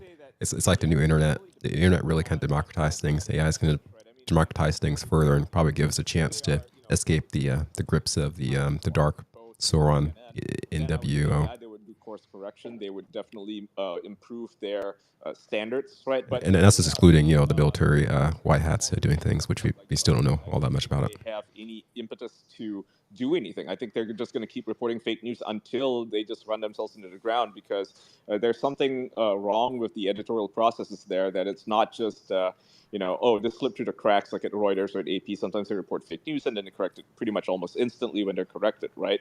I don't think they do have these editorial processes at places like BuzzFeed and Vox, where they're more inclined to just simply report fake news because it supports their narrative. And they will, in some instances, I've seen this happen before, where they report some fake news on, say, even myself or Jack Posobiec or any other big name conservative influencer. They report something fake, and we call them out on it, and they're like, "Nope, it's real," and then they just act snarky about it, and then 6 months later they go bankrupt. So I don't think those sites are going to really correct themselves. I think they will just simply go out of business when people realize they're just full of shit. Sarah, what do you think? Hold on, it says I'm reconnecting. Can you hear me okay? Yeah, we can hear you fine. Okay, perfect. I saw the Soros thing, that tweet that he was dead, and I sent a message I saw it a few times, but I sent a message and said, "Hey, this is fake," and that account chose to block me. They didn't they didn't reply, they just blocked me. There is no incentive to remove a viral tweet, to remove viral information, because we're such a clickbait society. We see it and we believe We're it. in attention. We're in attention. I'll let you finish, but this is so true. We're in the really incentives. depends, Mario. I mean, what is your purpose on Twitter, right? I just want to say, if you're a journalist, leave it back right? to you, Let's say Sarah. you're Go me. ahead. Yeah, let's say you're a journalist. Let's say you're me, and you put out fake news by accident. I have done that before, where I didn't verify certain facts and then I corrected myself. For me, it's a reputational thing. So it is in my interest to correct myself and to reveal the truth and say that, hey, I was wrong about X, Y, and Z, and here's what actually happened. I do that a lot. If I make a mistake or if I don't offer context, I will correct myself, right? I think every journalist should do that. But if you're like a random user and just trying to farm engagement, then there is, as Sarah said, zero incentive to even do anything. You're just going to keep promoting fake news. I'll give it back to you, Sarah. But Nick, I just want to mention one thing that Nick said to me that relates to what you said, Ian. I'll give it back to Sarah. Sorry to interrupt you, Sarah. But Nick goes to me and like something we all know, but he kind of reminded me when I saw him in New York. He's like, Mario, I think there was a tweet my team tweeted from my account about DeSantis filing for his candidacy to become president. Nick had access to my account. He deletes it immediately, and then he goes, Mario, this will definitely go viral, but one false piece of information could destroy your reputation, no matter how much reach you have. So yes, I think reputation becomes very finicky, and when you report false information, intentionally or unintentionally, it seems people are holding you accountable, and losing people's trust, makes it very difficult to recover from. Sarah, what do you think? Well, back to the community notes, it does take a while. I understand, like Ian said, there's very few people that are working the community notes. Yeah. However, by the time it hits community notes, some tweets are, at 1 million views. The George Soros thing had like 300,000 views. Even if they removed it and they posted, sorry, George Soros is not dead, 300,000 impressions, people had already seen that. And so what are they going to really remember? That you corrected yourself, or are they going to remember the original tweet? And even worse, Sarah. So I made a whole tweet saying no, it's not true, and people are tweeting bullshit. I didn't call out the people, but I said the people are tweeting bullshit, and this is not true, and he's still alive. And that happened again in 2013, where Reuters reported a false story. Yet that tweet where I said he's still alive, no one gave a fuck. It's one of my least engaged tweets. I don't even know if it's still on my account. Yet the false tweets of him being dead, just 1-2 sentences, went viral. I think you highlighting how, I think Ian talking about community notes being a potential solution but needing improvement is absolutely right, and it's very interesting to see how that goes. But Sarah, the incentives are misaligned, and what we're seeing today with the Durham report is that the incentives with mainstream media are fucked up, and we're seeing a lot of false information come out, a lot of corruption, a lot of biases, a lot of influence, and I'm worried that we're going to see the same thing spread through quote unquote community. Citizen journalism. But let's get some other thoughts on this. Ian, Yeah, go ahead. Could I ask Ian one thing? Is that okay? Yeah, of course. Yes, you can ask. So Ian, you said that you had to correct yourself. So say you tweeted out George Soros is dead, and of course you found out that it was wrong, and then you corrected yourself. How are you making sure that it gets the reach, though? I mean, if you the original tweet, and then I post a screenshot of the original tweet that I deleted and explain that I was wrong, and hopefully it gets picked up. That's the only way you can do it, right? Because I'm not responsible for what other people share.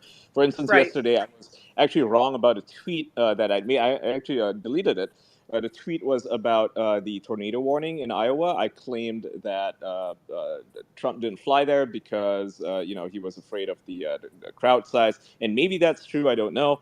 But I did make a factual error there in stating that the tornado warning wasn't in effect for the flight path between Florida and Des Moines Airport. I don't know if you guys know that this, was in fact wrong. So Ian's pretty biased against Trump for some reason. And community notes actually got. It doesn't appear he's an American citizen they put either. a note on it. It stayed up for a bit, and I got rid of it though because I think it is. You have to be responsible for what you put out there, even if you suspect something else at the time and you're not certain of the truth. And what seems true later on turns out to be false. You should 100% correct yourself. It doesn't matter if you look like an idiot. It's better. Does community notes when they hit your tweet? Does it deboost your tweet when community notes comments? I do believe so. Yes. Yeah, but Ian, I think you have it completely backwards. Ian, I think you have it completely backwards. This legacy media is able to rely on the fact that they are legacy media to not be concerned about false stories, to feed a narrative that they know their audience is salivating to receive, and to frame it. And this is one of the things that bothered me when Grant was up here, where he said, well, facts are not partisan. Facts, of course, are not standing individually partisan, but they're very easily framed in such a partisan way that you can't recognize fact from fiction. So, and that's the oldest trick in the book. And I think that we've seen legacy media engage in that. On the contrary, independent people, someone like Mario, who puts out news that's inaccurate, is much more subjected to scrutiny that if he damages his reputation without having the legacy of his forebears or the people who worked for his company before him to rely on as to maintain that trusted level, that that he or you or I or any of us who are engaging in this alternative form media are much more the demand on us is that much more imperative that we are actually factual and framing things in a way that's healthy if we're going to be taken seriously. So this is Sam, what he's saying exactly, Sam, is like if Slayman, if you tweet something, I think that's how I summarize Logic's point. If you tweet something that's false, it's not going to be really scrutinized. Like people expect it, but if I do it, I think it'll be under a lot of scrutiny because people hold me accountable to facts. I think it's exactly what he said. I think he even said your name. I think he said your name as well. Because I call out the mainstream media, I'm under much more scrutiny, so you don't have to worry about that, Mario. But anyway, Mario, I just wanted to let the people know that. First of all, Mario, what's this event you're attending though? It sounds people wanted to know if you're going to be busting the glue out with Snoop Dogg. Like, what's happening? No, bro. Like, it's all bullshit. I'm not going to LA. Please don't connect me to whatever LA conspiracy theory. I'm not an LA asset, as Are you many going to of you become will a probably claim. zombie, Mario? Because I hear there's like a zombie Yeah, but version of real talk. Is it There's going to no be? out there. Is it going to be broadcast? No, so it's a show I wasn't allowed to talk about before. So it's like a Shark Tank show. I was invited to. I said yes because I heard Anthony Scaramucci, who it's a person I really respect and like. He agreed to go. Snoop Dogg's going He to be there respects too, and I'm not sure Scaramucci. who else. And where we just sit there Oh and boy. judge projects similar to Shark Tank, similar to what Cube and Kevin O'Leary. Yeah, but is it going to be broadcast? Because on people want to TV? watch Yeah, on broken. Okay, there's a It's a difference different between one like than the one associated with promoting Trump. my show and then embarrassing the fuck out of me like a parent would do to a kid. You're doing the second one. You're doing the latter one now. Of course I am, bro. I ain't gonna be promoting your show. I'm basically.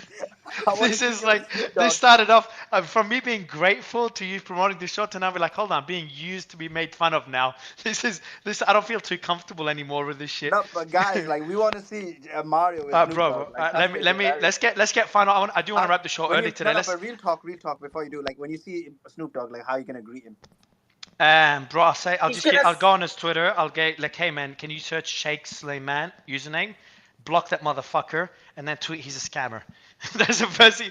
I swear, I'll actually do it just for the fun of it. If he agrees, I'll just do You're that. You're gonna say, Mario, that Sarah from the internet has loved Snoop Dogg longer than all y'all have been alive. That's what you're going to say. Let's get the final thoughts on today's story before we wrap up the space. We got Benjamin's on stage, Joa, and Confluence. Confluence, we got your thoughts already as well as Joa. So maybe Benjamin, I'll get your thoughts. What do you think about the Durham report? What does it say, and what else could be potentially politically motivated or led because of bias? Well, I mean, I've started to read it, right? First of all, I think it's written in a very specific way. He uses the term, Hillary Clinton purportedly and allegedly. I think that's by design. But listen, my thoughts are brief on it. Look, though I'm conservative, I was never a Trump supporter. I was one of those people that tended to believe that indeed he was guilty of some collusion or something. But listen, I'm man enough and intelligent enough to say, listen, I was wrong, right? This has indeed, in my mind, I can't stand exonerated when people say right. And I think that some people on here with agendas and so forth. Look, even if you don't like Donald Trump, there's nothing wrong with saying, listen, I was wrong. This was baseless, and I think that is, in the totality, what this report does say. Yeah, I don't know why some people, I think people still have the Trump derangement syndrome, right? Right. I was one of those people wrong. saying, of course he's guilty. Of course he's guilty. Look, we're looking at all the facts, but they weren't all the facts. And that there's no shame in saying I was wrong. And I can say that publicly, right? I'm still a DeSantis supporter, but look, I was wrong. Absolutely. Grant was wrong. And do you think after every but yeah, Ben, a question to you, and I know Ian's a DeSantis supporter as well, but Ben, do you think that DeSantis still has a shot after everything we're seeing relating to Trump? Like, it seems like these last 2 weeks with the CNN town hall, with these revelations, and I can't remember what other news we saw in the last 2 weeks, the whole witch hunt, the Bragg's investigation, it just everything's just working in his favor, at least thus far. I know we still have another 18 months left. Yeah, I mean, look, DeSantis hasn't got his he hasn't even declared yet, right? So I can't comment on that. I think Donald Trump will probably be the nominee. And if it was today, Trump v. Biden, if you'd asked me 2 months ago, who would I have voted for? I might have said Biden because of my disdain for Donald Trump. But I got to tell you, with this vindication, which is, in my mind, it is a vindication, with this town hall, look, he doubled down on what I expected him to double down on. But listen, he gave pretty decent answers to other questions that Americans, I think, wanted to hear. And even with his statement on, who do you want to win, Russia or Ukraine? He said, I want them to settle. I know that sounds maybe it's not the answer that some people wanted, but that's a perfectly legitimate answer, right? So if it was Biden v. Trump today, I probably would vote for Donald Trump. And that leaves a horrible taste in my mouth. But I'm honest enough to say it, right? I was wrong. Most of my Democratic friends were wrong. A lot of prosecutors were wrong. Certainly all the prosecutors that are on the networks, right? On CNN specifically. These are people who had integrity, okay? Shanwu, Eli Honig, Preet Bharara. Well, Preet Bharara is interesting. I won't defame him. But, they were very convinced, and they were sort of reciting their interpretation of the facts to push a narrative, and they were wrong. I was wrong. So we'll see with 2024. I think Trump will probably be the nominee, which is fine. I think that maybe that's what the Democrats want because they think that Biden can beat Donald Trump. I don't know. I'm not a political strategist, but yeah, just to all the people listening who I've been, saying I'm not a fan of Trump, I was wrong. Donald Trump was right. This whole investigation into him, there was no collusion, and it was baseless, right? So I just want to get that out there. And yes, in that it was a witch hunt. Now, if that was a witch hunt, and I can concede that I believe the Manhattan DA's case against him is political persecution, I have to give the man a little bit of credit, right? So those are my thoughts. To everyone listening, I was wrong. You were all right. Especially Zeno down there and Nick Sorter and the following. I sparred with him before. You were right. I was wrong. Suleiman, And by I'm the not way, saying you're right. I want to tip my cap to you, brother. Much respect, I have to Mr. tell you, B. most people, will try to find a way to deflect or dodge around it. And I have utmost respect that you're able to come out and say in front of thousands of people Look, that we you can were all choosing wrong. we can all agree. Look, John Durham is not a hack, right? He was kept on specifically. Well, Joe, don't give me a thumbs down. He was kept on by, and look, he tips his hat off to Merrick Garland, right? So that is not through a political lens or a partisan lens. He's being honest, right? And Good it doesn't investigator. matter. Yeah, exactly. If you want to look at this through an honest, unbiased lens, let's just admit the fact. The conservatives, the Republicans, and in this case, Donald Trump was right. This was political persecution drummed up by the Clinton campaign in conjunction, which I do believe, Obama. And you were all right. Now, I think the last thing I'll say is I think that this is written in a very specific way that you will not, clearly, you're not going to see any charges, right? You're not going to see any actions on behalf of Merrick Garland and the DOJ. He uses terms like purportedly, allegedly. That's not coincidence. That's by design. But yeah, so thank you for inviting me, Mario. All of you were right. I was wrong. I take my hat off to you. And the following. I want. So Joy, just before you go in, so Grant, I'm seeing that. Grant. If he could jump back in, because Grant, I just thought he want to say, changed his Mario, stance. I just want to say, it takes a big man to admit when they're wrong. I think that it's better to be wrong once than it is to be wrong forever, right? Seeing people double down on That's a good Russian point. collusion I'm narrative going to just type that out in the chat here. Disgraceful. It's like listen to that. Listen carefully, Slayman. What was the first thing you said, Ian, about admitting when you're wrong? Say it again, please. It's better to be wrong once than it is to be wrong forever. It's better than doubling down, right? I think we can all admit that Wise the words. sun rises in Wise the words. east, right, not the west. Totally And agree, if you Ian. think the sun rises in the west and you still think that even after being proven wrong, I mean, then more fool you, Well, if I can just say one thing, Ian. I think the reason why I say that, and I think that more people who come from a legal background, of the networks especially, should be the ones to come out full force and say it unequivocally, right? So I watched CNN very briefly today. So you had Ellie Honig, Shan Wu, Laura Coates, who are all prosecutors. Shan Wu was a federal prosecutor, and he said, "Oh, it's a waste of taxpayers' money. This is his exact words are, it's a carbon copy, if not a plagiarism of the original OIG report." That doesn't cut it, right? You can't double down, grow a pair, and say, "Listen, I was wrong," right? Yeah. It's not that hard, and No, it's not people hard. just Even if you can't do it. dislike Trump, right? I mean, I'm not the world's biggest fan of Trump. I like what he does, but yeah, that much is he clear. was Yeah, really that much is done clear. dirty here, and I think everyone who attacked him for that needs to come clean and say, yeah, we were wrong about Trump, and that this shouldn't be happening because America is more than just Donald Trump. It's more than just what you do to him. It's how the system is used. It's how the system is manipulated. It's how the system is, used to a political end, right? And that shouldn't happen anymore. Not just to Donald Trump, but to anybody, right? To any American, or to any person in the world, I would say, right? I mean, we want justice here. We want fairness. We want equality here. And they treated him poorly. They treated him unfairly. They made a false case against him, false allegations. And I think that everybody who joined in that attack against him needs to start introspecting and apologizing. If not apologizing, if they can't bring themselves to it, then at the very least admit that they were wrong and say, hey, you know what, we won't do this again. We got to do better. It's important.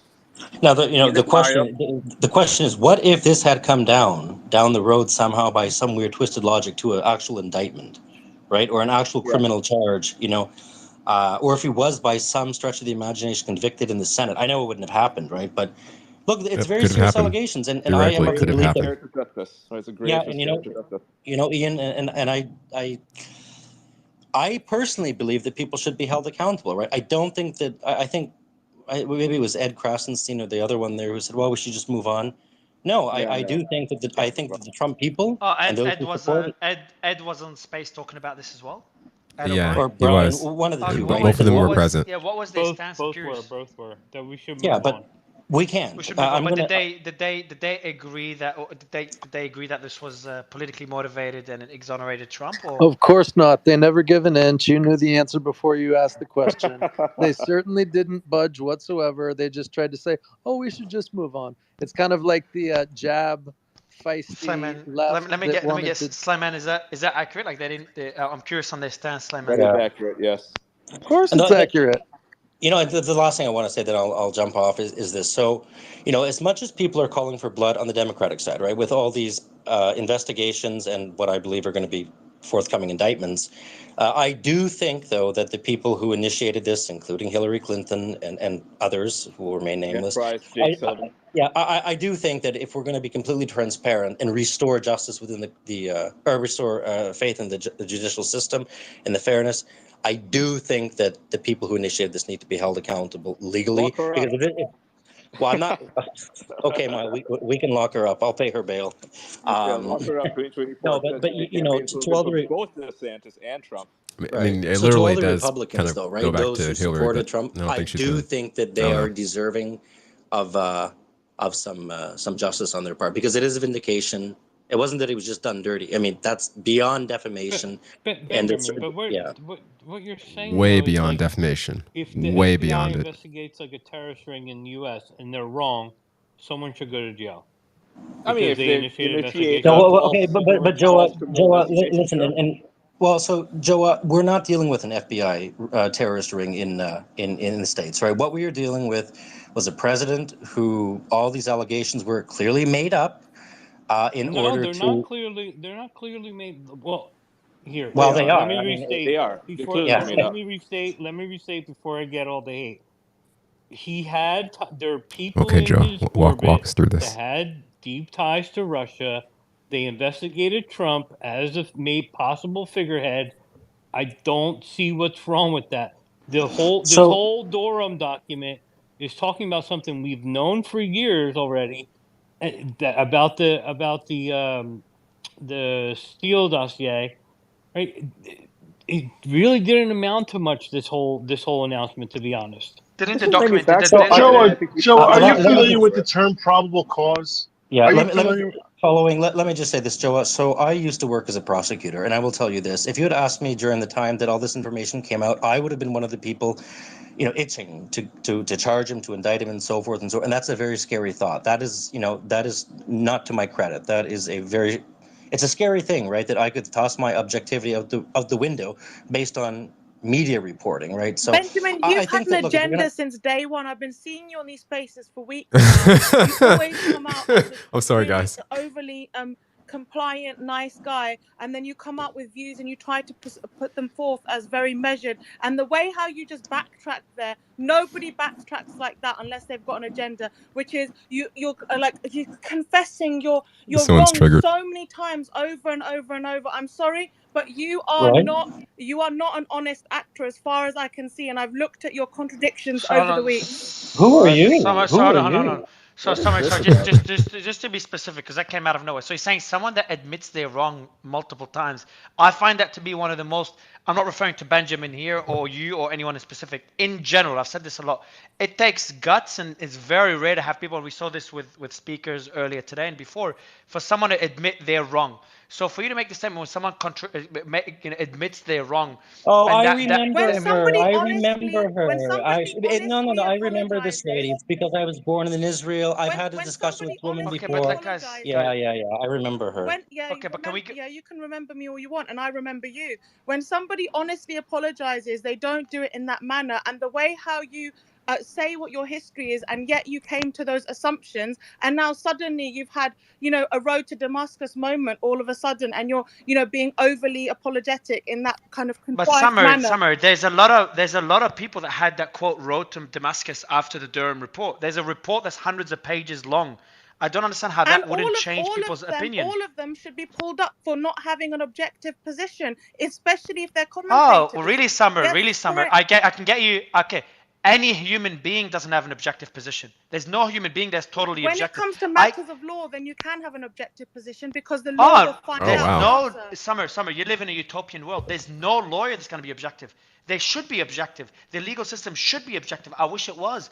There is no objectivity. We've done nothing but cover how inobjective it is, how subjective it is, how biased it is. That's not a strong position, Mario. What means not a strong position? I'm giving you a fact. I don't have a position. If you believe in the rule of law, hold on, Ian. If you believe in the rule of law, that's not a strong position. What's not a strong position? I'm giving you a reality. It's not a position. That's like the same people that say when a judge has got an upset stomach, he'll make a wrong decision. Yeah, so there's human beings and everything, but you cannot say that you're not going to follow due process and make assumptions and then say the next few days later, oh my God, I was so wrong. I can't believe I threw my objectivity out the window. I mean, I'm so alive and awake now. I've come out of my difficult stage. Yeah, right. Summer, what would you? I don't get your him point, to Summer. say? Hold on. Let me ask that. What would you have Yeah, liked him to say? I don't trust people who are contradictory and then put forward faux positions in a manner that's overly sickly sincere when it's not sincere. I can sense it. You may not be able to, but I can sense it. You can sense it. women's You can intuition. sense it. I've also looked at his contradictory positions, and given his background, it doesn't make sense unless he's got an agenda. I don't get it. So you're saying people are not allowed to be wrong or even admit when they're wrong? Is that what I'm hearing? I think I've No, that's not what she's saying. No, you haven't. She's saying he's overly forceful, so therefore he has an agenda, intuition. He's made contradictory positions frequently over the last Such as what? 3 weeks. Such as what? That don't Such as make what? sense Give me with his one. Give me one. background. Give me one. The very thing you're apologizing for example, and you. Well, he was wrong about it then, and now he's allow I me to. don't understand Okay, how that's so, contradictory. He's Madam, can you apologizing for just? being wrong. Yeah. So listen, just Madam, give me a second. I took a position.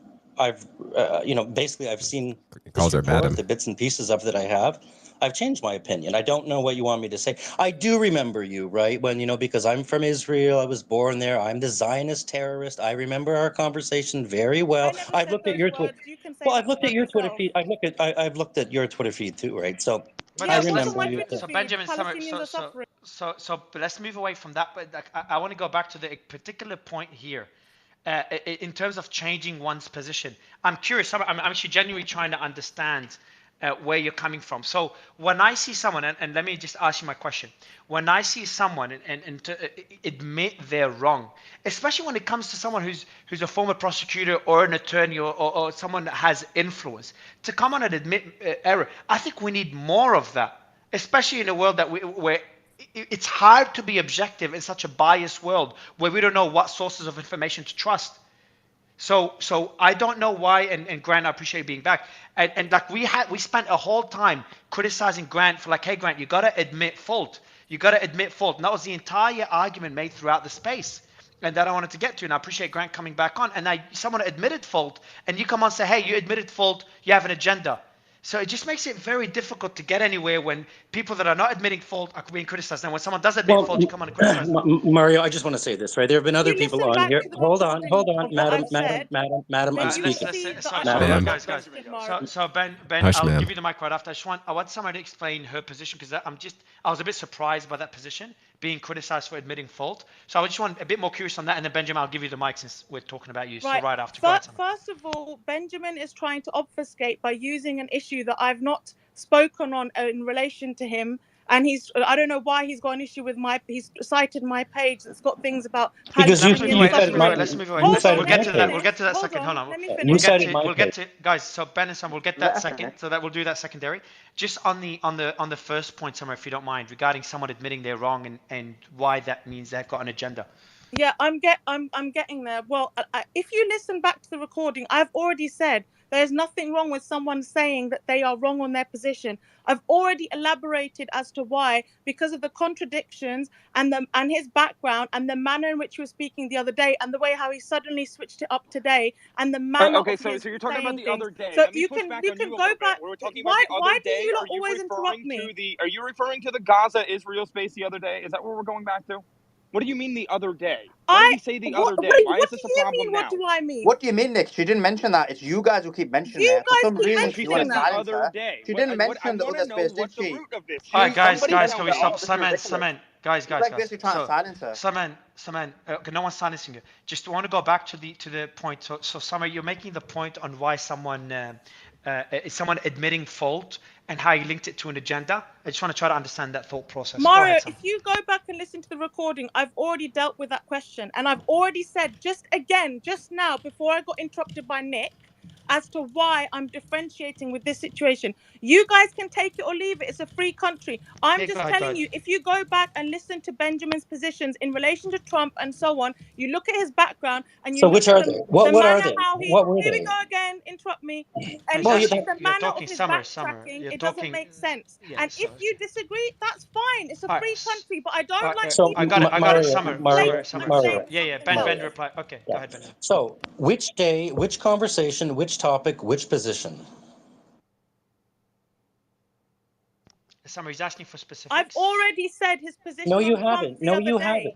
What was I it? said What his was what? previous position in relation Mario, to this can you topic. mute her guys, for a minute? guys. So I need you to stop yelling. Just answer it just directly. So you said if you look at his background and his previous positions. So can you refer what positions you're referring to exactly? Yes, please. I've already said his position on No, you Trump and haven't. the way Which how he is. position? Well, if Which you keep position? interrupting No, me, Summer. No, because you, Okay, guys. Mario, So, please. yeah, I know. But You need to let her answer, don't you, if you're asking her a question. Yeah. So, Saman, let me handle this. If So, we're Saman, asking just for what the position guys, is, just tell us what the position is. I got it, guys. Please let me do it. So, Summer, you go back. Yeah, I've already answered this. So, I'm asking you again because Show me where the might have ouchie missed is. it, so I apologize. Can you tell me exactly which position? Just because these are allegations that I want to address them. Usually, I avoid discussions like this when it gets personal, but I want to go down that rabbit hole for just a few minutes. So, any specific position, Summer, and I mean this sincerely, so I don't want to upset you. Right, I mean, okay. I'll back her I'm up going to as well. say this again. I hope someone doesn't interrupt Can I me. try and explain? No, Saman, I'll let you. I'm not going to say my opinion, but this is what she's trying to say. What she's Well, how about essentially we just saying. let her say it then? Because I want to hear from her. She came in here. She's making all these wild Yes, please. accusations. Just say. Don't say. Oh, well, I already said. Guys, let me. Dixie, I would say not all women are like that. Guys, everyone, please just trust me. Just give me the mic, please, guys. So, Summer, I'll give you the mic to answer, please. I'm really not interested in repeating myself 20 times because Oh people wow, keep what a speaking over gaslight! me. His position on yeah. Oh God. Why don't you keep quiet and let her answer? Guys. Okay, Summer, I swear, anyone else that interrupts, I'm just going to remove. For God's sake, guys. Summer, without anyone unmuting, Benjamin's position on Trump a few days ago on one of your spaces was completely contrary to his position now. And given his background in legal and given all of the factors that have been elaborated today and the manner of him backtracking today shows me that he has done a complete about turn. Summer, I'm going to interrupt you before I continue. Guys, I said, Nick, I said I'll remove, please, bro. I've got too much respect for you. So, Summer, I interrupted you for a purpose and because I want to just understand better. You said the position on Trump a few days ago. Can you tell me exactly what that position was a few days ago, if you don't mind? Okay, she jumped off. So this is what I was trying to get to. Summer, hold on, guys. All right, so what I was trying to get to, Summer, he was criticizing and Trump, Mario. Okay, That's it. Ian, hold on, I just muted everyone. How are you speaking? I muted everyone. Okay, now it works. So Ian, just 2 seconds, bro, and I don't want to be disrespectful to you, Nick, Ben, or anybody. But just to move on from this. So Summer, you've said a few times Ben's position from a few days ago. Maybe there's a position. Maybe you're referring to something that's I want to understand better. Maybe I think she's Middle Eastern. But you never referred to what that position was because it seems I missed it and other speakers missed it. So I wanted to just know I do what Ben's tend to hear certain generalizations of people and how that's contradictory now. So we can dig into to rein the biases in from time. In general, my position on my stance on anyone that changes their mind is one of respect. Now, could people have an agenda? Yes. Did I sense that Ben has an agenda? No. Could he have an agenda? Yes. that's irrelevant. My point is, in general, when you change your opinion, it takes guts, it takes courage, and I generally respect people that do that. And it's very rare to find anybody come on this space and say something they usually disagree with or change an opinion they had. And Grant, we had a whole debate with you for like a fucking hour, everyone criticizing you on why you're not changing your position, and now it's like the opposite debate. But Summer, I don't want to be disrespectful, so if you want to DM me or talk to me privately about that exact position, we could do it off the space and address it, and I can talk to Ben as well and deal with this without kind of boring the time. Let me just respond, Mario. Ben, I'll let Ben. Okay, know exactly what you're go talking ahead, about. following. But maybe He's Joe, talking about the CNN show. I'd rather not put words in her mouth. Maybe you're right, but she didn't tell us what it is, so maybe just move away from it. But I'll let you respond because we spoke about you, and then we'll go to Grant because Grant is back. Go ahead, Ben. Yeah, so she can't respond because I don't believe that she knows what she's talking about. At the end of the day, I am very critical of Donald Trump for many, many reasons. However, 3 days ago, I did not have this report, okay? And I'm still very critical of Donald Trump for many, many reasons. But again, she mentioned my Twitter feed. On the top of her Twitter feed, it says activist, right? So everyone who's on the panel here, most of you I've spoken to extensively, including a few days ago. Can anyone tell me what contradictory stance I have taken against Donald Trump that I would be furthering to push a specific agenda? Anyone, please. We could do this. I think we could do this afterwards. I'd rather, if you don't mind, Ben, I'd rather just go back to just move to the discussion. Unless has someone a specific example, we could do it off the stage, but because I think everyone he's focused on the Durham report. Yeah, I mean, in terms of Summer, like this is not my position, right? In case I try to get cancelled, but my point is, what she's trying to say is, essentially, her belief is that Ben continues to change his position and has contradictory positions based on what benefits him on the space. Now, it's fair for you to ask, like, give me evidence. She provided evidence for today, but then that's not strong enough because you need a list of it. Obviously, when you ask somebody on the spot, give me a list of things that But that's not what happened. They're not going to be able to do it. That's not what happened. Hold on. No, Suleiman. Hold on. I have to push back on this. Well, I'm going to push back on this, okay? Because this is you and I. After I finish, but anyway. Solomon's not. No, Solomon's not doing what he thinks he's doing. Hold on, Ian. Solomon's actually being friendly here. Guys. Sorry to interrupt, mute you, Ian, but Ben, I want to give you the mic because this is about you. So I think if Ben interrupts, I think you should be fine. Thank you. No, she didn't. She said, "Oh, he comes with these contradictory points. I have an agenda to push." She did not list one specific contradiction that I'd given. She couldn't give one example. So I'm not the activist. And at the end of the day, Suleiman, you can make all the talking points you want. 3 days ago, if you'd asked me about this, if the Durham report, the contents in it, I probably would have had a different answer because I didn't have it, right? So Ian, you've been in every space I've been in, Nick. Give me one. Yeah, so talking, let me go back. That's my point. Mario, guys.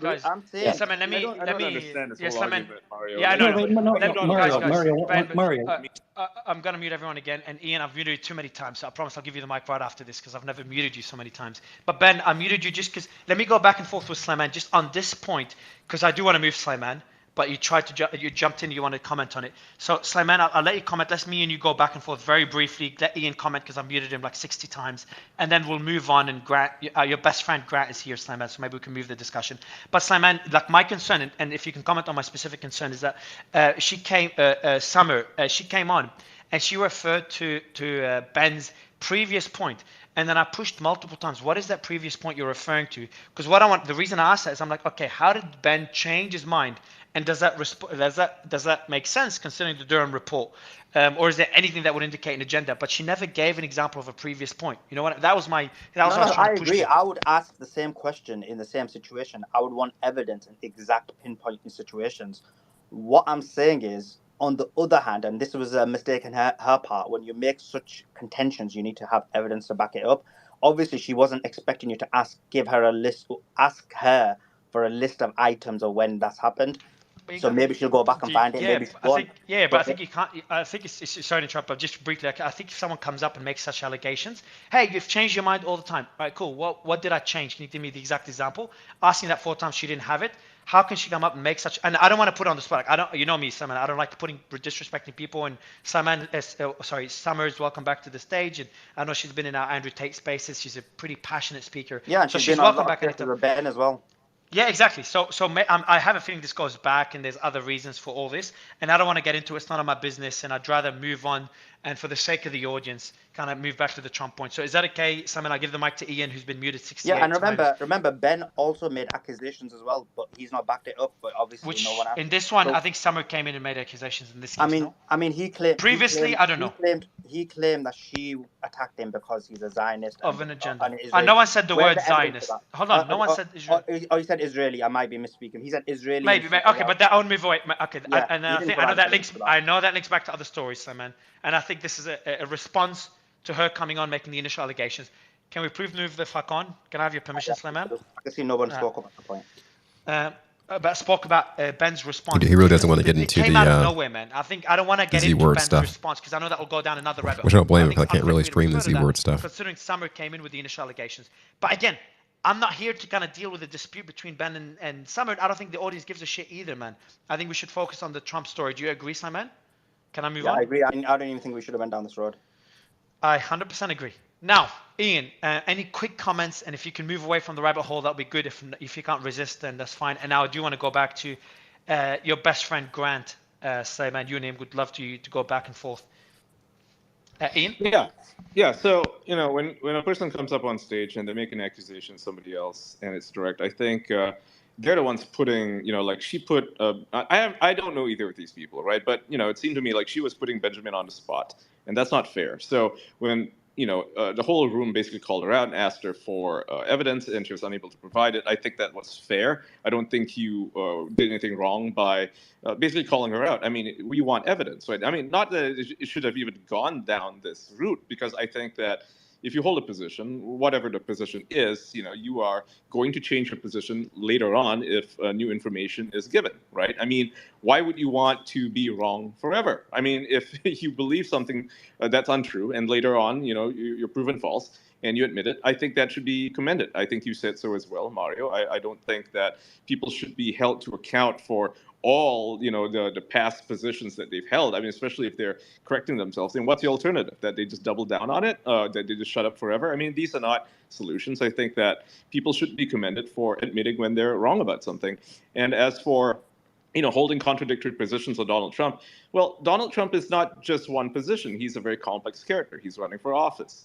And you have every right to be critical of him and, call him out on the various things that he says, his positions, things he's done in the past. At the same time, be able to defend him, right? I mean, I'm critical of Donald Trump, a lot of the stuff that he says and does, but at the same time, I'm willing to defend him. I don't think there's anything shameful about that. I don't think it's contradictory to say but he's already said this 3 times. Like this gives you a sense of how the Clinton campaign, how much bias he has a little bit against Trump. Hoax about him, and the whole media picked up on it, and they exacerbated the whole situation, turned it into something that it shouldn't have been, right? I don't think that he should have been investigated for so many years and been subject to all this political persecution, right? Which did happen to him. There is no doubt about that, right? So, are you still by there, Ian? You still would vote for DeSantis after what we found out today? Well, I don't vote in American politics, but I would you vote if you could vote? Would you support DeSantis? I would support whichever candidate. Would you vote for? Would you vote for Biden? Would you vote for Biden again? Fuck no, Biden's terrible, Again? right? And I would. You didn't catch that. You didn't catch that, Catherine. Hold on. Let him. Yeah. I've dug a hole for him.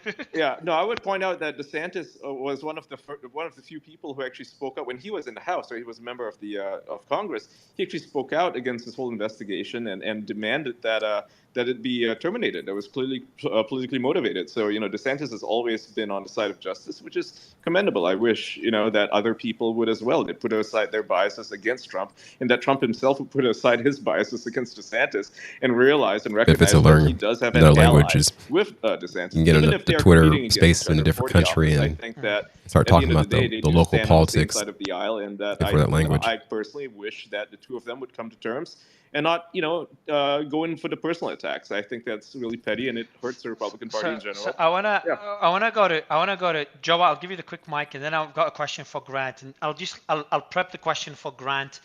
So maybe Joe, I could kind of pivot to that. So Grant, let's put you on the spot again. I asked you something privately, with your permission, and unmute and tell me to shut up if I can't mention it. But otherwise, I'll just mention nothing major. No, shut up. Well, you tell me to shut up. No, I mean I wanted to answer your question. Yeah. Because perfect. Let me ask before we get Let me I'll ask the question, and then I'll give the mic to Joe. And the reason I'm asking that question now, Joe, because I want to get off the subject. So I know you kind of comment on the subject, and I slowly pivot to Grant. And my question to Grant, and I won't say what you answered, so I'll give you the mic to answer afterwards, Grant. But my question to you online was, do recent revelations have any impact on your thoughts on whether on whether Trump was a Russian asset? And so whether today's revelations change your opinion. So I'll give you the mic to respond to that. But first, Joe, I promise you that you'll speak. So we'll go Joe and then Grant. Yeah, this is why I love Spaces, because what Summer said, I thought the same thing, because on the town hall, Benjamin said, I'm not a Trump fan, but he did amazing. And then today he said, I'm not a Trump fan, but I would vote Trump. So I scraped his profile, looked at who he comments on, look at who he follows. You've got a lot of and spare there's no time, reason. Joe. Who is and the, there's what no is the reason, point of this? There's Hold no on, Joshua, reason. okay, let's finish. Hold on. And there's no reason to believe he has an agenda. But this is why I like this, because you hear different people's perspective. You can see what they're commenting on. I don't think you need to do personal attacks without any evidence. But it's nice that you can see exactly what someone is into by simply looking at his profile. You know what I've you can done? See he doesn't have an agenda. So two things, Joe, two things. Before you go to Grant, Joe, number one, now I know you're a stalker, you've got a lot of spare time. And number two, you're probably going to change. He doesn't we have should probably going to do. He doesn't interact that much. And yeah, I know, he's new to Twitter. And the second thing is, like, I swear I'm going to change the roundtable to the Jerry Springer 2.0. But Joe, I'll let you go to Grant. Grant, is hey everybody. Trump still Russian? Yeah, go ahead. You have. Hey, Grant, go ahead. I'll ask the question again. Has your opinion changed after you saw what the revelations today from the Durham report, or do you still have the same position? The Durham report didn't have any big revelations. It kind of duplicated the Horowitz report. It was just more forceful, more opinionated.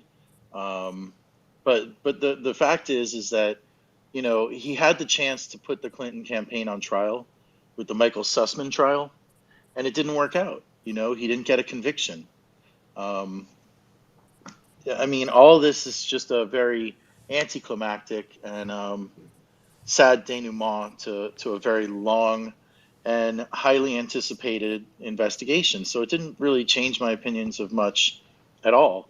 And I just wanted to share one thing. This is in Huffington Post, and I published it in October.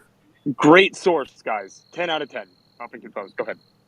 Yeah, so in December of 2016, this is something I found after the election, right? But it was published, it was based on a Kommersant story. Kommersant is a business news journal in Russia, and it was published there in October of 2016, and it was about WikiLeaks. And basically, if anybody's heard of the Valdai Club, this is a big think tank that Putin visits every year. The professor that runs it thought that Trump would have to be a real Russian agent to get Kremlin backing in the election. And as we all know, the Russian government, from Putin to Medvedev to Prigozhin, have all said that they backed Trump in 2016. So, I mean, you just have to take it with, not every word that's going to be said on Twitter is going to be as highly detailed as a book. So when somebody says Russian asset, I meant in that case an asset. They consider him an asset, but not necessarily that he would consider himself an asset. Okay. And I think one that's more question, Grant. What would and Ben, I'd love you maybe to push back on Grant and have a discussion there. But what would change your mind, or change your position on the matter? What do you need to see? I'm just curious. I would need to see. I don't know. I mean, I can't really say what would change my mind because if it was there, it would. But can I say this? Grant, are you aware that Medvedev called Trump's presidency a period of disappointment? Yeah, because Russia could have gotten more, I'm sure. But can we? No, they didn't get anything. That's the point. Well, Congress tied his hands. How is he a Russian asset at all? I don't understand why this doesn't change your mind. Just hear me out, though. No, it's not that Congress tied his hands. No. Russia wasn't happy with Trump. They didn't get anything when Trump was in office. If it wasn't for the sanctions, they would have gotten a lot more. If people hadn't talked about it, they would have gotten a heck of a lot more. Trump wanted, but it this is what is what about is. I mean, you're claiming you're trying to predict what would have happened in a different scenario. Instead, he helped Ukraine. So I mean, how is it that Trump was a Russian asset at all? I mean, he did if not anything, that should make you more confident in Trump, right? And being a leader who's America first. You know what? Well, also, does it really matter? Because any country is going to have a national interest where they're like, well, if this person in power serves me, they're going to have an interest in electing that person. So they may have seen Trump as being that person. They may be wrong. I don't know if they were wrong, but they could have interfered. I mean, there was there was certainly some evidence of potential influence. I mean, the U.S. influences as well. Every country tries to do that. I think what it shows is that there wasn't ultimately, I don't think we've ever seen evidence about specifically Trump aligning, with Russia. This is what kind of frustrated me, because I'm certainly not somebody who's like a Trump supporter, or or a fan. But I think when this kind of mania around it, when you don't have like the evidence, and you're linking things where on the one hand you have, I mean, there's a distinct difference between a country seeing someone as a potentially good candidate to have in their, in power, because it may serve them right, whether they're right or wrong, as opposed to that candidate actually being aligned to them in an official capacity and having these ties, which seems like it never happened, and we never saw evidence Catherine, of that. can I ask you a quick question? Hold on, Catherine, can I ask you a quick question? And first, I want to, it's off topic, but I just want to thank everyone that comes on this stage, despite you disagreeing with each other. Such a cool fucking thing. So I just want to be appreciative of everyone on here, because a lot of people right now on stage are behind the scenes, not too happy with each other. So thank you. Now, question to you, Catherine. Is there any way, and Catherine, Ian, Charles, and Grant, I don't know why Grant's I just don't laughing there. see any scenario where Trump is not going to be reelected as president. There's just too many things going his way, no matter how much you like him or hate him. I thought just a 3-4 months ago, I thought it was like a low likelihood. Then the Braggs thing happened. Then I'm like, oh shit, it's looking more and more likely. And now after everything else since then, it's like every week that passes is another week that Trump gets more, is more likely to become president. But there's two scenarios, and I'm going to give you context. So I feel like people don't want Biden as president, mainly because of his age, among other things. And then people also don't want Trump as president because they're just tired of the whole thing, whether he's right or wrong. But the whole back and forth with the media is just getting exhausting. I did a tweet about it. Is that a possibility that we might see an alternative because people are just sick of both of them? Could we see DeSantis gain traction because of that? And RFK Jr. is actually at 20%. Surprisingly, he only announced 2 weeks ago and came out of nowhere. And There's this other character named John Berner. Don't roll for him out either. Does he also have a chance because people are sick of Biden? And could we see maybe a DeSantis versus RFK scenario? I mean, look, Trump came at it. Trump That'll came be at fun it. though. Well, Trump came out of nowhere, so I mean, can it happen? It can, but it's unlikely. I do think, though, that while people are fed up, I do think it's ultimately it's going to be between those two. But between Trump and Biden, it could be between DeSantis. So we'll see once he announces how if he can come out. But Trump has gained huge momentum that I didn't necessarily expect he would. But that said, Trump did lose the last election to Biden. People really, really didn't want him. But Biden hasn't been as popular. Like, a lot of people voted for Biden because they really, really didn't want Trump. So I think Biden's like, I think people saw also Biden as being sort of a centrist. So a lot of the voters, especially more left-leaning voters, so either they voted for him because he was a Democrat, or they voted for him because they saw him as kind of a reasonable centrist. And his policies haven't necessarily aligned with that completely. That said, I don't think they're going to necessarily, I mean, a lot of it is about motivating people to come out and vote, because a lot of people have their minds made up, right? The only people so you're trying to do two things. You can't change most people's minds. So you're going after the center or the undecided voters, and you're trying to get people to not be apathetic and go out and vote. So, but at the same time, Trump, a lot of people are also very weary of Trump. I don't think he's like a shoo-in for sure. But Biden, there's a lot of people have turned on him as well. So it's very uncertain right now. Can I weigh in on for this? me, I think that the issue with and I often say this, is that Trump's Trump is his own worst enemy, right? I do think that Trump has a damn good chance of becoming president again, but the problem is and this is where all my criticism about Trump comes from. It's not because I dislike Trump. It's not because I don't like his policies or anything about his character, really. I mean, I couldn't care less about his character. The problem is he often sabotages himself, right? He's got this ego, and I get it. He has an ego and he's earned it. But he's often very self-sabotaging. He makes mistakes that he shouldn't. Well, I'll agree with you in there. He talks about as far as things that appointing the wrong probably shouldn't people. even weigh in on. There are things that detract from his campaign. I think that he has a very powerful message. He stands for a lot of things that I think a lot of conservatives agree with. And that he has a damn good chance. The problem is he turns people off, right? When he sometimes he just shoots from the hip. It doesn't really work out for him, not in the way that he wants. It worked for him in 2016. A lot of that was mostly because people hated Hillary Clinton, which was terrible, and also America was in such a precarious place, perhaps less so than it is right now, that he was able to skirt by, and people saw him as a breath of fresh air, right? I mean, he was a candidate. Ian, who if this campaign becomes about CBDCs, I think we don't see these two main candidates because both of them are pro CBDC. Well, we don't know what Trump's position is on this, right? He hasn't spoken out about it. Do we? He has. What did he say about it? I'll send you the article. Please do. Yeah, DM it to me. Yeah, because if it's about CBDCs, I mean, DeSantis wins this one because, or possibly RFK. Or RFK. Yeah, because that's like the big deal, right? And DeSantis is one of the few. But then, Ian, I've got a question. Like, is this hard to, with I want to get Charles's thoughts on this because I know you've been trying to speak, Charles. But like, Charles, it's just hard to know when politicians say something, or even try to act on something, knowing that it might not lead anywhere.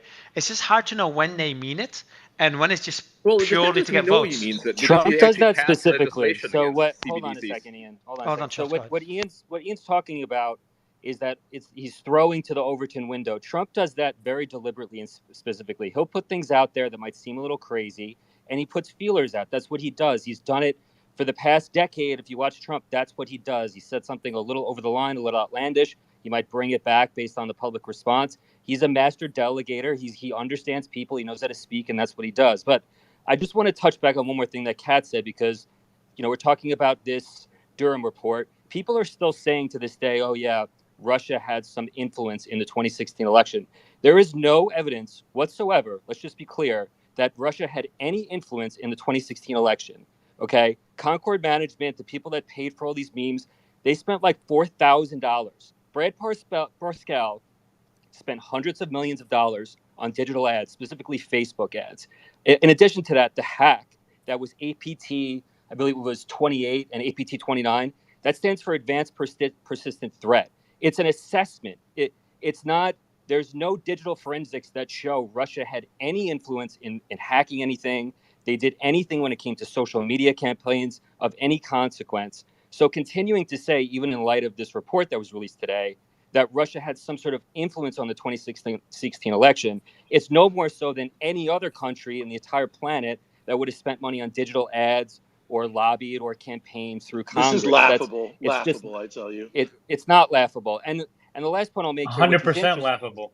Okay, well, I'll just finish. Well, Russia does spend money on lots of things. Like they have RT, they have other sources, they have a lot of influencers that they we label RT as propaganda, just like NPR is United States propaganda. Well, look at RT. But RT is an English language. Just one more question. Hold on. Hey, Lev, I have a question for you. I got a question for Lev. Russia, and I'd like to hear your perspective on it. The whole entire Russia campaign, the Crossfire Hurricane investigation, even up to 2019, James Baker has said that it resulted from the conversations George Papadopoulos had with Joseph Biswood. Joseph Biswood being the, questionable asset out of the Link Institute in Rome. Starts Halper quotes to U.S. intelligence that Papadopoulos knows about the emails. So Joseph Biswood, he's the nexus of it. When Mueller got in front of Congress, he didn't even know who Joseph Biswood was. I'm reading this report by Durham. There's no mention of Joseph Biswood. So the whole thing was predicated on the conversations with George Papadopoulos and Joseph Biswood, but still, we don't hear anything about Joseph Biswood. And the last thing to that is, in 2018, the DNC lawyers came out and said Joseph Biswood was dead. But then in 2019, there was a leaked recording of Joseph Biswood asking for his freedom back, and he was being framed, that was leaked to Italian media. So, Lev, who's Joseph Biswood? This That's is good. a good question because there were conversations in our circles when I was still at around Trump that he was a CIA agent. Okay. I'm just racking my brain. That was anticlimactic, Charles. So I don't make, Yeah, someone, and to answer, someone was. and just to, yeah, and just to someone, refute go your, ahead, I mean, that's yeah, what I know. I mean, I don't know who Joseph Misfit actually was, but there was a lot the of whole reason this whole thing started. He's the whole reason we started any Russian investigation. Here's when Mueller kept getting asked about a mysterious why are you Maltese Sheikh professor. Slayman? What does Sheikh mean? Where are you really from? Who do you represent, Slayman? And then what's your right. actually? Why is it Sheikh Slayman? I'll take a look at this article in just a little bit here. But you really have to look at, like, in terms of when we say, like, I don't know in terms of in terms of election interference, like I don't make the comment that it's like some kind of Russian rigging voting machines or anything like that, right? But in terms of influence, and when you say propaganda, like, what is propaganda?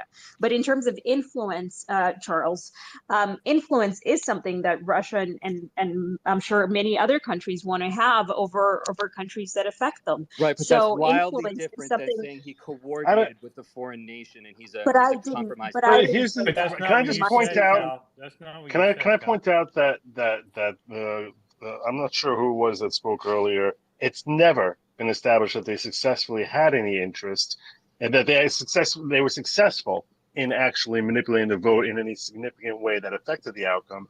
And we also don't even know that Putin didn't have more of an interest in having Hillary get elected than Trump. That's been an assumption that the left has made since day one. But we do not know that Putin, because if you look at the way Putin acted when Obama was in power or when Biden was in power, he certainly seemed to exert a lot more of his authority on the international community than when Trump was in power. So this assumption that for one reason or another that Putin A, wanted Trump to win, or B, that he was successful in manipulating the outcome at all, irrespective of a lack of collusion, these are just gross assumptions that the public has just accepted since day one, and in part, it's the reason they accepted it is because of this Trump-Russian collusion hoax. Look, do you know what? The biggest thing. Laughable. No, listen. The biggest laugh I've had all night. He didn't laugh at all. I don't know why he's saying that. The biggest thing that Trump gave Putin was what Putin wanted. He didn't care about Trump or Hillary. What he wanted to do was just to make sure that the U.S. elections were not trustable, because we are supposed to be the diamond in the jewel that we go out all over the world and we monitor elections and we Grant make sure Stern's that totally our in election agreement is there. true. And what Trump gave Putin is by saying that our elections are fixed and our elections aren't true, and now where half the country doesn't believe that we have true and honest election, that is the biggest gift that Trump gave Putin. Lev, how did Trump give Putin that and the U.S. media not give Putin that? How did Trump give Putin that? It makes no sense. The media, FBI, CIA, NSA, they're the Hillary ones Clinton that created this did whole the same thing. Yeah, but the engineered the entire campaign to say Clinton, that. Yeah, but the Clinton campaign didn't go as far. Correct me if I'm wrong, but it didn't go as far, because I looked into this. We did a space about it, and someone mentioned it. So I started looking into it, looking at different publications and the narrative back then, what Clinton said for how long, and what Trump is saying for how long. Would you agree, Nick, that Trump went a lot further, rightly or wrongly? I'm not saying whether it was stolen or not. That's a whole different discussion. But he went Mario, a lot further always with that. every election, even when we had the Chet election, we have the loser usually has the right to challenge, disagree, go into it. Well, you're 100% right. Nobody's ever in the history of the United States has gone as far as Trump has gone by saying it. Even till this day, they called him an illegitimate president for 5 years. Listen, with all due respect, they could call him whatever they want, but he was as a president of the United States, and if he's really concerned about our country, the one thing he needs to understand and realize that by keep playing this, saying that our elections are rigged and our elections are, even going on CNN just a week ago and still denying that our elections are false and saying that he wouldn't do it, is the biggest gift he could have ever given Russia. So Charles, okay. Can you explain your position about why that's a gift to Russia? So Charles, my point. Hold on, Simon, let me reply to Charles. What's going to be the next military move that Putin gets off of that? Slayman privately, because we go back and forth a lot privately. And I was telling him, like, this is one of my biggest concerns with Trump, is how far, like, there should be a stage where you should trust the judicial system. It's not perfect, needs improvement, etc. But when you just completely break down that Dude just trust, got like the system fined begins $5 to million break. over a random missing the accuser. whole point How's he of going why to trust the people judicial like system? Trump, Mario. You're missing the whole point of why they like him. I'm not moving. That's not the point I'm making. I'm just kind of. I kind of digressed a bit, Charles. But because you referred to because that's a discussion me and Sulaiman had previously when I was in New York. So Sulaiman's like, yeah, Mario, Didn't even know the woman, the supposedly. Clintons did the same thing. Hillary did the same thing.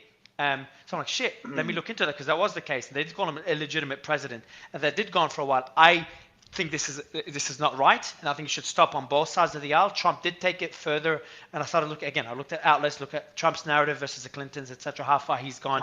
He did go a lot further. But Wait both. a second. How you brought up an incredible point. Yeah. So the amount of, like, it's part of his whole re-election campaign. He didn't even. So Clinton did eventually. What's the term? Agree that the president is Trump. Trump concede. So Clinton eventually did concede. Trump did not concede. Trump's narrative of the circumstances election being are different, Mario. is an entire Different rallying circumstances. cry. In every single speech he does, he goes around the country saying it. Now, I'm not going to debate whether the election was stolen or not, because that's a different discussion, and we could do a space on that. I'm just saying that for me, I find it dangerous when the judicial system begins to break. And I think we can all argue that we all agree it's corrupt, dangerous. we should change it. This is not right, etc. But once it breaks, the outcome could be something that we're not expecting. It could be a lot worse than we have. Mario, but he even Solomon, just let me say one second. second. Mario, he even started a lot earlier. If you recall, when the whole Russian collusion was coming up, and I agree, the media was treating him unfairly, and I agree to this point that they were really pounding him at that time. When he had that meeting with Putin, and he came out, and all of a sudden, in front of the whole world, and standing in front of Putin, he said that I don't trust my intelligence and my people. I listened to Putin, and Putin told me that he didn't do it. Why would he? Even if that was the fact, and even if he believed that, as a president of the United States, and he had no right of doing it, because right there and then he started giving Putin what he wanted. True. Lev, on that point, before anyone else responds, that's a very valid point, but I want to kind of push back on that point. Because couldn't that just be strategy? Like, couldn't that be like trying to improve? I know it might seem like it's weakening the US, and it's a fair criticism, but at the same time, we need improved relations between the US and Russia. And when he's giving Putin like any form of credibility, or any form of recognition, or any form of respect, in this case, and I don't know the exact quote, but I'm trying to look at it differently. Couldn't that maybe improve relations by two of the superpowers in the world? Look where we are today, when relations couldn't be any worse. Mario, that might be the case, but if that's the case, for what purpose? What did he get in return from Putin? Nothing. But the U.S. could get improved relations with Russia, but which is better for everybody. But he didn't push it. He didn't go we did actually. We did we had improved relations, and now we don't have improved relations. Why did he sanction? Why did he sanction Russia? Because that could be playing good cop, bad cop. Again, I'm trying to look at it. The government did it. Listen, the at the end of his appointees did it.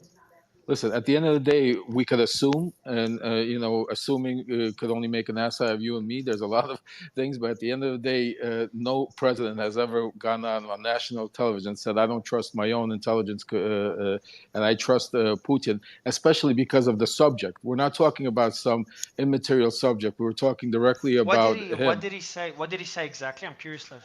I don't have the exact quote in front of me, but basically he was the same agencies that said that the Hunter Biden laptop story was Russian disinformation. Yeah, but Nick, again, Nick, I don't disagree with that. We agree. We both agree with it, Nick. But Nick, what I think and what Lev is saying here, I don't know the exact quote, but Nick, my concern is these are all valid points. But I think there should be, we're talking about the FBI. We're talking about organizations that do a lot of good. They do a lot of bad. We've highlighted all the negative. But you cannot say the FBI has never done anything good. They've never stopped any crime. They've never addressed any corruption. And I think you should be, in the US, you should be proud of what you guys have built. Like, you've got a very solid system, and I know I could be facing a lot of slack for saying this. It's extremely corrupt. It's got a lot of issues. You have a long way to go, absolutely. But man, like, when you start traveling the world, you start seeing other systems in other countries, especially a country the size of the US. You guys have a pretty damn good system that you've built, one that is being jeopardized. And not only jeopardized, I'm not saying jeopardized by Trump, jeopardized by everybody, the left, the right, internally biased, corruption. But it is a solid system nonetheless, one that needs scrutiny, one that needs improvement, one that, there's a lot of systemic things that need to be changed, a lot of people that need to be removed It's terrible, and replaced. except for all the others, right? The others are worse. Yes. But Mario, what impact do you think that has when the president tells you not to trust the authorities? Okay, this is kind of going circular. I'm going to leave the space now. I think to conclude, take a look at this article here by Joseph Misfud.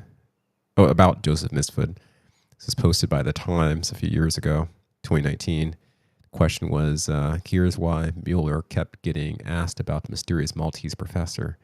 In a moment that quickly made the rounds on conservative media on Wednesday, Representative Jordan sharply questioned Mueller on the origins of the counterintelligence investigation into Trump ties to Russia.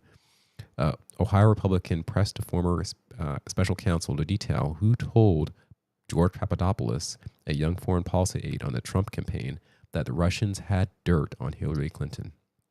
When Mueller said he would not go into it, Jordan became heated. Yes, you can, because you wrote about it. You gave us the answer, Jordan said.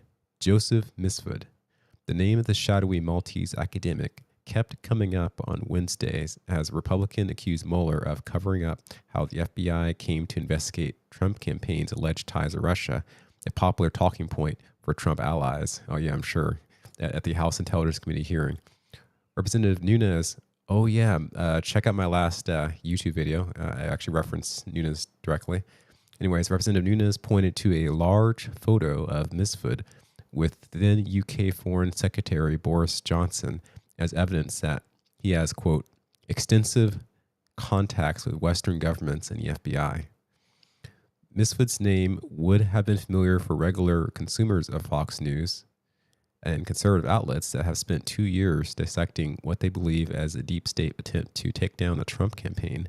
The London-based professor at the center of the Trump-Russia probe has not been seen in public since October 2017, just days after Papadopoulos pleaded guilty for lying to the FBI about his interactions with them. One of those key conversations occurred in April 2016, in which Misfud told him that the Russians had damaging information on Clinton in the form of thousands of emails. Misfud also introduced him to a Russian graduate student that Papadopoulos believed to be Putin's niece, and connected with him the official who ties to the Russian Foreign Ministry, who said that he could set up a meeting with the country's ambassador, according to Mueller's report. Papadopoulos later relayed that information to an Australian diplomat, Alexander Downer, who passed it on to U.S. government officials, setting in motion the FBI investigation into Russian contacts with the Trump campaign. Papadopoulos' interaction with Misfud and his allegation that the Maltese professor was an FBI plant has been at the center of some of the Republicans' efforts to discredit Mueller's probe. Papadopoulos told Time in May that he believed he was a part of an elaborate setup by the U.S. intelligence to sabotage Trump's presidential campaign. Since serving a short sentence for lying to the FBI, Papadopoulos has continued to make the rounds, alleging that Misfud was a foreign intelligence operative who tried to use him to entrap the Trump campaign. People are very fascinated about what I have to say. People are just like, the mouths are dropping, he told Time April 17th. They never heard this information because Mueller and the FBI wanted to keep me silenced. Perhaps anticipating this line of questioning, Mueller made it clear in his opening statement that he would be unable to address the questions about the opening of the FBI's Russian investigation because it is subject to an ongoing review by the Justice Department. That did not stop Jordan and Nunes, both vocal Trump supporters, from trying.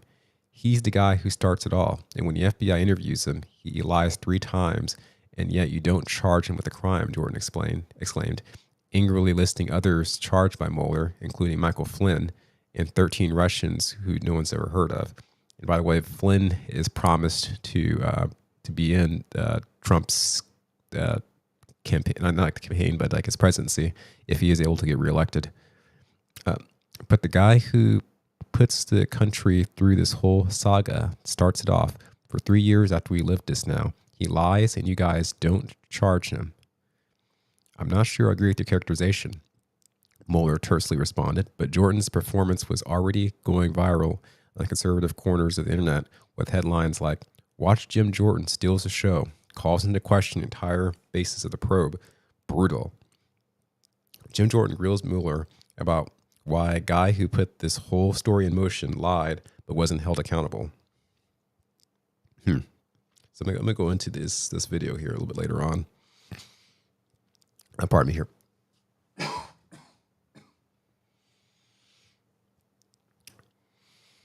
right. Well, I guess at this point, I'll go ahead and begin to shut down the stream. It's my first live stream in several months.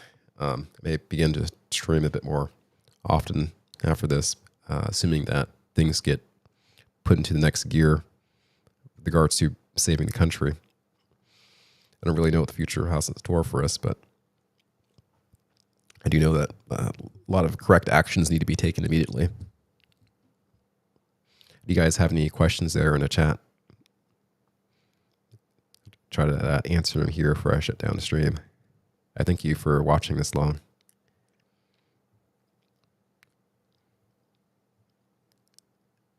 This is a historic day, and this is a day that has the potential to challenge the existing narrative that's trying to suffocate the world.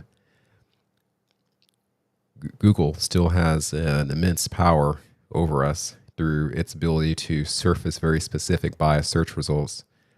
It's going to be the ultimate thing to go against. Ironically, it's the thing that's even allowing me to do the live stream because it purchased YouTube.